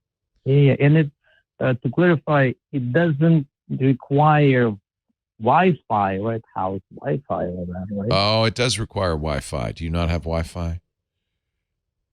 No, I use only data in the phone, and I never needed Wi-Fi. Got it. So this is, I take that off the table. Just say, Leo, what? No. Yeah, you need Wi-Fi. I don't think you're going to solve this. So you're saying basically, I want to use the free Netflix that T-Mobile has offered me as a customer, and I want to use a dongle to connect to the TV and stream it. But what they're saying is, no, we no longer allow that with the base T-Mobile Netflix subscription. So you'll have to either buy. Yeah, of course. But that's why they stopped it. Yeah, they said, all right, now you're going to start paying. So you'll either have to upgrade to a full paid Netflix subscription or watch the little tiny screen like that. I'm sorry. Well, there is, I use, for example, maybe other people do too. It's called Key Dock. It's like little gizmo where I plug my headset in, and it goes into Bluetooth. To my cell phone, for example, I can walk around and listen to it. So it's like external Bluetooth connector. Do you have anything external can connect, like TV maybe, to cell phone without wire or something or other? That's what I thought might work. Not without Wi-Fi. If you had a Wi-Fi network at home, you would be able to. But without Wi-Fi, you don't. I'm assuming, Eugene, you don't have an internet service provider. Yeah. That your internet comes. No. It comes from your phone. It comes from T-Mobile on your phone. Yeah. Yeah, it's unlimited data and it works fine. Yeah, it's fine. I don't use it much. Nothing wrong with it. Yeah. It works great. Nothing wrong with it. I love it. Yeah, it sounds like. Now, there is Nathan in our Discord says he is able to do it, that he has that version of Netflix, but maybe either Nathan, you paid for an upgrade, or T-Mobile has yet to downgrade you. It sounds like when Netflix added the ad tier, the lowest tier, T-Mobile said, yeah, we'll take that one. And that one, unfortunately, does not allow you to do what you want to do, Eugene. So, and the Bluetooth wouldn't do it because it's just not fast enough. there's no way to do video for, Yeah. Oh. I think any adapter you put on the iPhone, the phone is going to say, yeah, you can't. Basically, what Netflix is doing is saying nothing can come out of that hole. No video comes out of that hole at all. Yeah, maybe you could get the Apple adapter that depending on if your phone is Lightning, or Lightning they have port, a USB they have a Lightning adapter to HDMI adapter. You could try that, but again, I bet you as Leo's anything. saying, yeah, I bet you anything. They probably Netflix don't allow it. Says no video out of that hole. Yeah, none, zero, zip, nada, zilch. Yeah, so you could try it and then return it if it doesn't work, but that's the closest you're going to get, I think. And again, that's wired, not wireless, so that's not quite what you wanted. Nabbit. It's a shame when they change their pricing and also their offerings. Shame. One of my least favorite things is when a company offers something and then takes it away afterward. Yeah. It was working great for years. I never even thought about it. It was just that's I wonder. There's nothing you can do as far as I can tell. Yeah, there's no workaround because this is specifically what they're trying to prevent. Mm-hmm. They're thinking of you, Eugene. They're saying, that guy in Long Beach, he's been watching Netflix for free. Cut him off. Cut him off. Well, you know what? Here's the problem. And it drives me crazy, but both T-Mobile and Netflix are trying to make money. Wow. What is wrong with them? What are they doing? They're profit-making corporations. And, for a while, T-Mobile, I'm sure, said to themselves, to get people to come to T-Mobile, we need to offer some, and they do. They offer quite a few bennies, Disney Plus, Netflix, and so forth. But then, it worked. But then maybe it was costing too much, or Netflix didn't like it, or whatever. Netflix and they said, change the rules. They're just going to change the rules. And that's just the way it is. I don't know of any way. And the reason is they're just not letting the video come through the port. You can watch it. They're making intentionally, and they do this. There was a startup that died very rapidly called Quibi. Remember that? There was short videos on the screen, and they did the same thing. Oh, my Lord. They said, no, you can't watch this on your TV.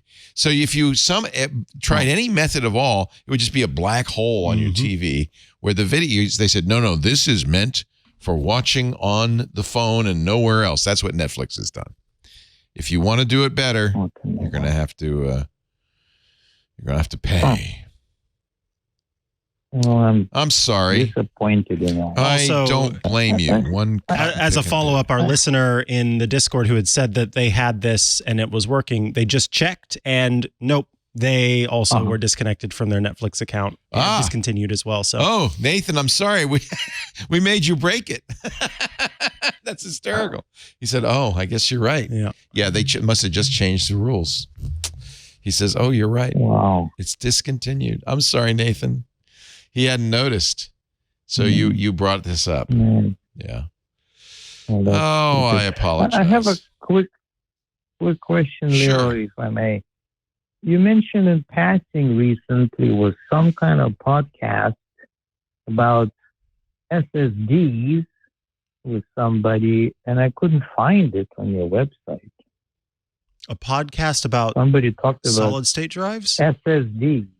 Yes, solid state drives. Some expert was talking. Oh, you're thinking of the twit from a couple of weeks ago with Alan Malventano, who is works for a company called Phison. Let me just go to It's twit.tv, and I just have to. I'll tell you which episode. Towards the end of the episode, he gets in very deep, talking about how SSDs work. He is a wizard of SSDs. I mean, he is my hero when it comes to SSDs. And let me just find the. Love to listen. Okay. Where is All it? right. I'm going to find. Yeah. Well, it's at twit.tv, and then the episode is. Trying to find which episode Alan was on. I'm looking at him right now. I want to say last week, but it wasn't. 972, 971, 970. Couple of weeks. Yeah, it was a couple of weeks ago.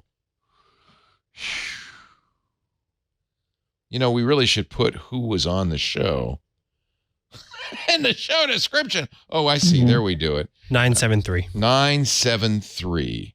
So the shortcut to go to is twit.tv/ let me see if this works. He was also back in 964. No, this was the most recent one. Twit.tv/ twit, TWIT 973. And that will take you, that's a shortcut that I sneakily put in there 20 years ago and they've never fixed. It was the inverted Goldilocks zone. And it's towards the end of the show, Alan kind of starts really getting into it on Physon's AI adaptive and SSDs and how they work. I'm not sure if that's what you're looking for, but if you said it was somebody on our shows recently talking about SSDs, he's our guy. Yeah, I'm using them. I'm kind of curious what to do. Oh, he's an expert on them. And in fact, we like to have him on because he really knows his stuff. He works at Phison, which is a very high-end SSD company. Thanks, Eugene. Yes, thank you for the call. And I appreciate your listening all these years. I was on the KFI for 19 years. I thought about that recently, and I thought that's actually a long time. 19 years is a long time. It goes by like that, but it's a long time. We are our 19th anniversary of Twit is April 17th. That's pretty soon, isn't it? Like 3 days. Yep. The very first episode of This Week in Tech was April 17th, 2005. And I don't look a day older. That's the amazing thing. How does he do it? How does he do it? Incredible. It's the rainbow socks. Kids. Rainbow socks and kombucha. And kombucha. That's my secret. And Tai Chi. I live on kombucha, Tai Chi, and thin air. Another call, or what do you want to do, Jonas? We actually haven't done a voicemail yet, so I think do a voicemail. We'll do this voicemail Let's do a voicemail. Here. My name is Maddie. I'm calling you from Oman, all the way in the Middle East. Oman, Jordan. I had a question. I am trying to move from an iPhone to the Pixel 8 Pro. I'm having trouble moving the WhatsApp app. So I use the tool that's built in WhatsApp to transfer WhatsApp chat. So when it's trying to import it into the Pixel 8 Pro, it would fail at about 84%. It's trying to import and then it freezes, kicks me out. And then I start again and start again. I've tried it so many different times and I just can't get it to work. So I would really appreciate your help if you could guide me in the right way. How can I transfer my all my chats from the iPhone to the Pixel 8 Pro? The WhatsApp chats I'm talking about. Thank you so much. I would appreciate it. I've been to Oman. It's not in Jordan. It's down the. I don't know why I said Jordan, but I've been to Oman, and it's a fascinating country. I've even got a one of the outfits that they wear. I should wear that in someday. I see. Here's how I move WhatsApp. I just now maybe this is kind of a unique situation. My WhatsApp number is a Google Voice number, and so I could put it on any phone. I had it on the and I just log in with that number, and it sends a code to the Google Voice number, which I then enter in, and it has all my chats. Oh, because you've got the cloud backup, right? Yeah. So I'm not sure why.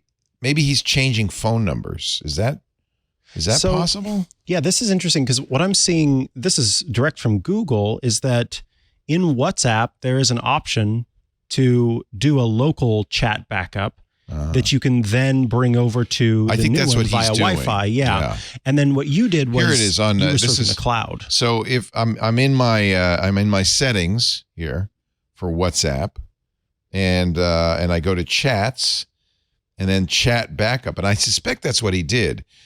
So it's doing this automatically. It's 30 megabyte backup your chat history and media to iCloud.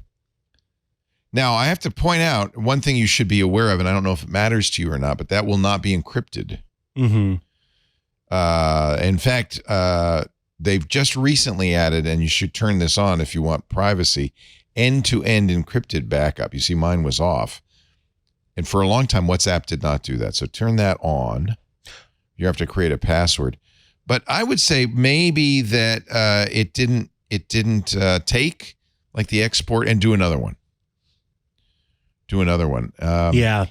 Try to back up again. If it's failing, it's just maybe that it was corrupted or damaged at some point. It doesn't take very long. I just did a 30 megabyte backup. Of course, 30 megabytes maybe isn't a huge amount.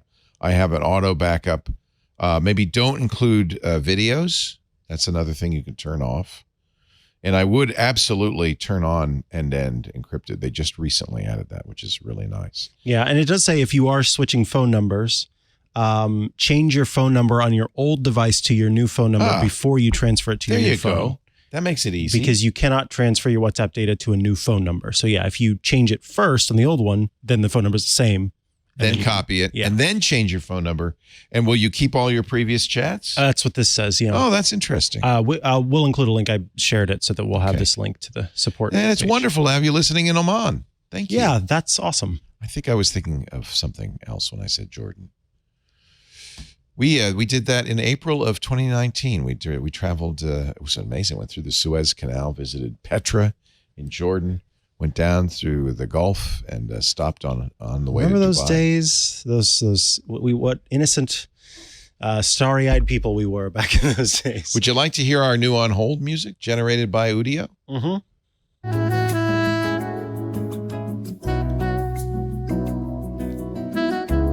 It's Kenny G on the saxophone. I'm swearing. See, if I were Kenny G, I'd be worried. If I were Josh Groban, I might be worried. The problem is if it's just average, just wallpaper music. Are you calling Kenny G's music wallpaper music? I'm going to get in trouble now. Yes. I like this hold music, honestly. It's great. All right, that's one. Here's melodic interlude. Let's try that one. Melodic interlude. Oh, it's not ready. Oh, still working. It says on it's not ready. Oh, moderation error, motivation error, moderation error. It's not it doesn't motivated. like it. Just like a human being, it said, you know what? I'm not motivated to do this right now. Well, the first one was fine. Yeah. It's called Waiting Waves. Oh. Yeah. Write some hold music for the tech guys in the style of the girl from Ipanema. And that's what I got. Waiting Waves. Now, there's a remix button, there's an extend button, and there's a publish button.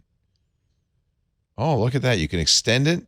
This is fantastic. That is pretty cool. I would be very worried if you were Kenny G. Kenny G should worry. Remix means you can just change it. You can make it much more different. You can write your own lyrics. It's a new world, ladies and gentlemen. It is a whole new world. Let's do some more questions. I think we have time for one more caller. Says you. Oh, I recognize. It's Douglas. Come on down. Hello, Leo and Mikah. Hello, my good friend Douglas. Douglas. How are you today? We are well. Peachy keen. Thank you for asking. What's up? So I got a question and some comments for you. Okay, doke. I'll start with one of the comments. A couple weeks ago, you were talking about This Week in Google and people were making fun of it. I said, why not call it This Week in Giggles? I dig it. There is a little bit of giggling going on in that show. I hate to kind of promise giggles when there won't always be giggles, but good. I like Sometimes it. there will be We tears. tried This Week in General. but that was too general. I don't know. This week in geriatrics, I heard. Geriatrics? Oh, that's nice. Yeah, Paris would love This that. week in giggles might be appropriate. I like it. I'm going to try it. I'll try it out on Paris. Anyway, the question I have is, and I don't know if you're going to be able to answer this or not. I have last summer I converted to Mac, and I've set up a virtual machine using a thing called UTM, and I loaded up the Windows ARM tools, and I'm trying to run a program, and it's telling me failed to initialize 3D view. At least OpenGL 1.3 is required. Oh yeah. Any ideas? I'm guessing UTM is really not designed for M1. Does it say? No, it is. It is. There's no OpenGL on M1 Max. Okay. So that's going to be your problem right there. Okay. That there is a problem. UTM lets you run Windows 10. In fact, in the the macOS subreddit specifically, people are talking about 3D acceleration in UTM, and it says you straight up can't. UTM does not currently support GPU emulation or virtualization, and therefore lacks support for 3D acceleration. Oh. Okay. Is there another virtualization solution I should try? I'll show you what I'm using, and I really like it. Laporte uses. It's called Parallels. Have you ever tried Parallels? Okay. No, I haven't. That costs money, though, right? Yeah. And that's the problem, isn't it? You're going to always have, when you don't pay, there's going to always be some limitation. Yeah, I understand. In what you can do. Parallels is well worth it. Let me. Okay. I just have one program I'm trying to use. It's one I've used a lot. Well, I understand that. It's like an animation software. So does see the problem is the M1. Kimu and VirtualBox, a lot of the common choices for virtualization on Apple Silicon just don't work very well. This is I'm on a Mac. I'll prove it. I'll go like that. I'm on a Mac, and this is Parallels on the Mac, and I think it's really incredible. Look at this. I'm going to use Edge. Maybe I'll give that a try. The problem is it's not a great choice for just one. It's expensive, but boy, it's real. I mean, it's snappy. You would never even know it's running in emulation. I feel like it's just really. It's really. It might really be better good. just to keep one of my old Windows machines around for this. There you go. Yeah. There you go. Okay. Yeah. I'm extremely happy with Parallels. Okay. The other problem with that, of course, is you have to have a license for Windows. I mean, it's a Windows machine. Well, it didn't ask for a license on this, so for the UTM, but I didn't run it that long either. Yeah. So you were running it in trial mode, and eventually you'd get pestered to death about that. Yeah. VMware Fusion, people are saying works, and that's free. So VMware Fusion is not free, but there is a FusionWare, I guess a free player. So you might for now at least it is. Try the Fusion player. Yeah.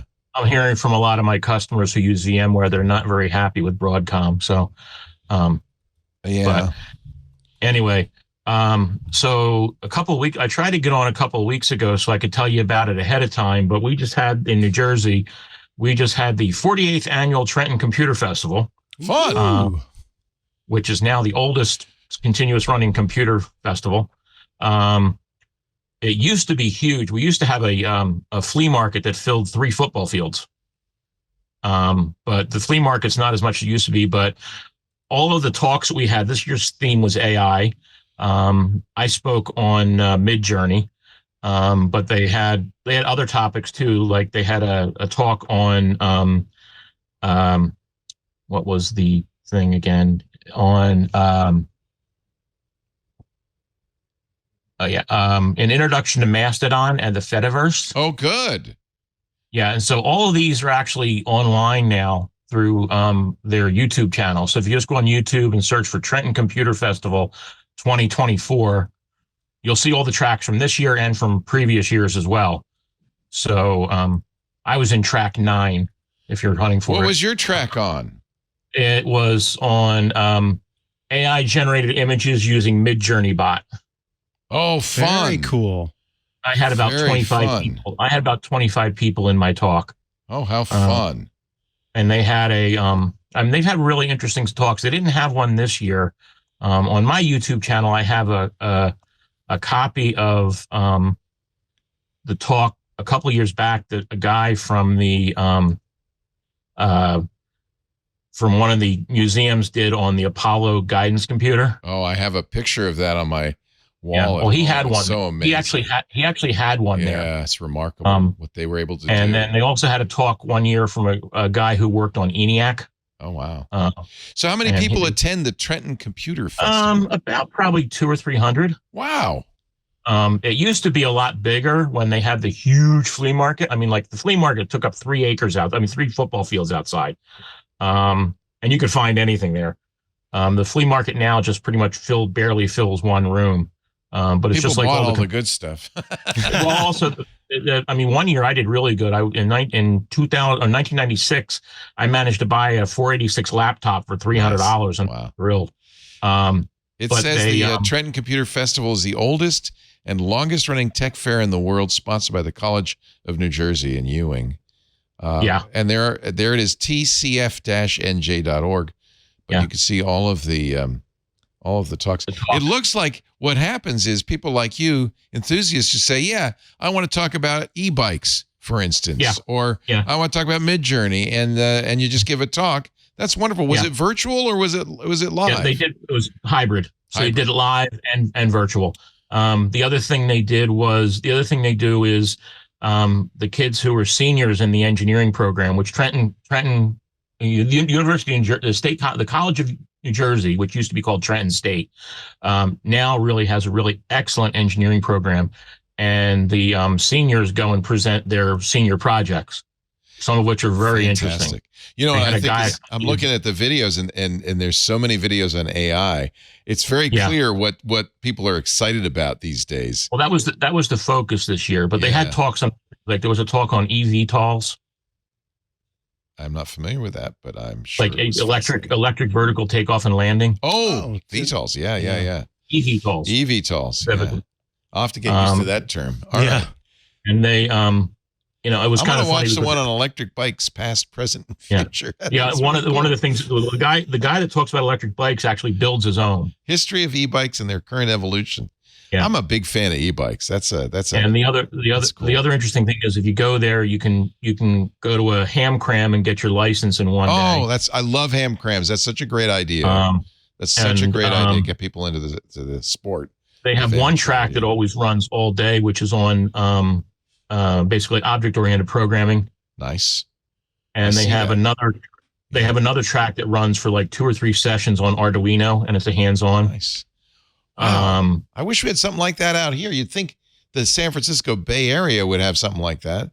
What a good thing. I might have to go to Trenton next May and check it out. Well, it's actually Ewing, but close enough. But it used to go to they went to a different college. They called it the Ewing Computer Festival. Nobody had nowhere to go, right? It started at Trenton State, and then it moved to another college because it got too big. Right. There was one year they actually had Bill Gates speaking. Wow. And the traffic was just horrendous that year. Well, that's where you have your eVTOL fly in and drop you off. Hey, we're going to run because we're out of time. It's a pleasure talking to you. Thank you for the tip. I can show you some pictures again later on, but and one year there was an Imasi there. Nice. An IMSI? Yeah, an IMSI. Yeah, nice. But and like I said, they had the guy with the Apollo guidance computer.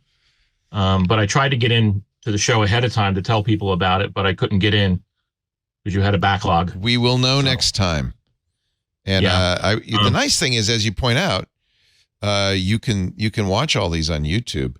Yeah, right after the year they canceled the year of the pandemic, but the year after the pandemic was completely virtual.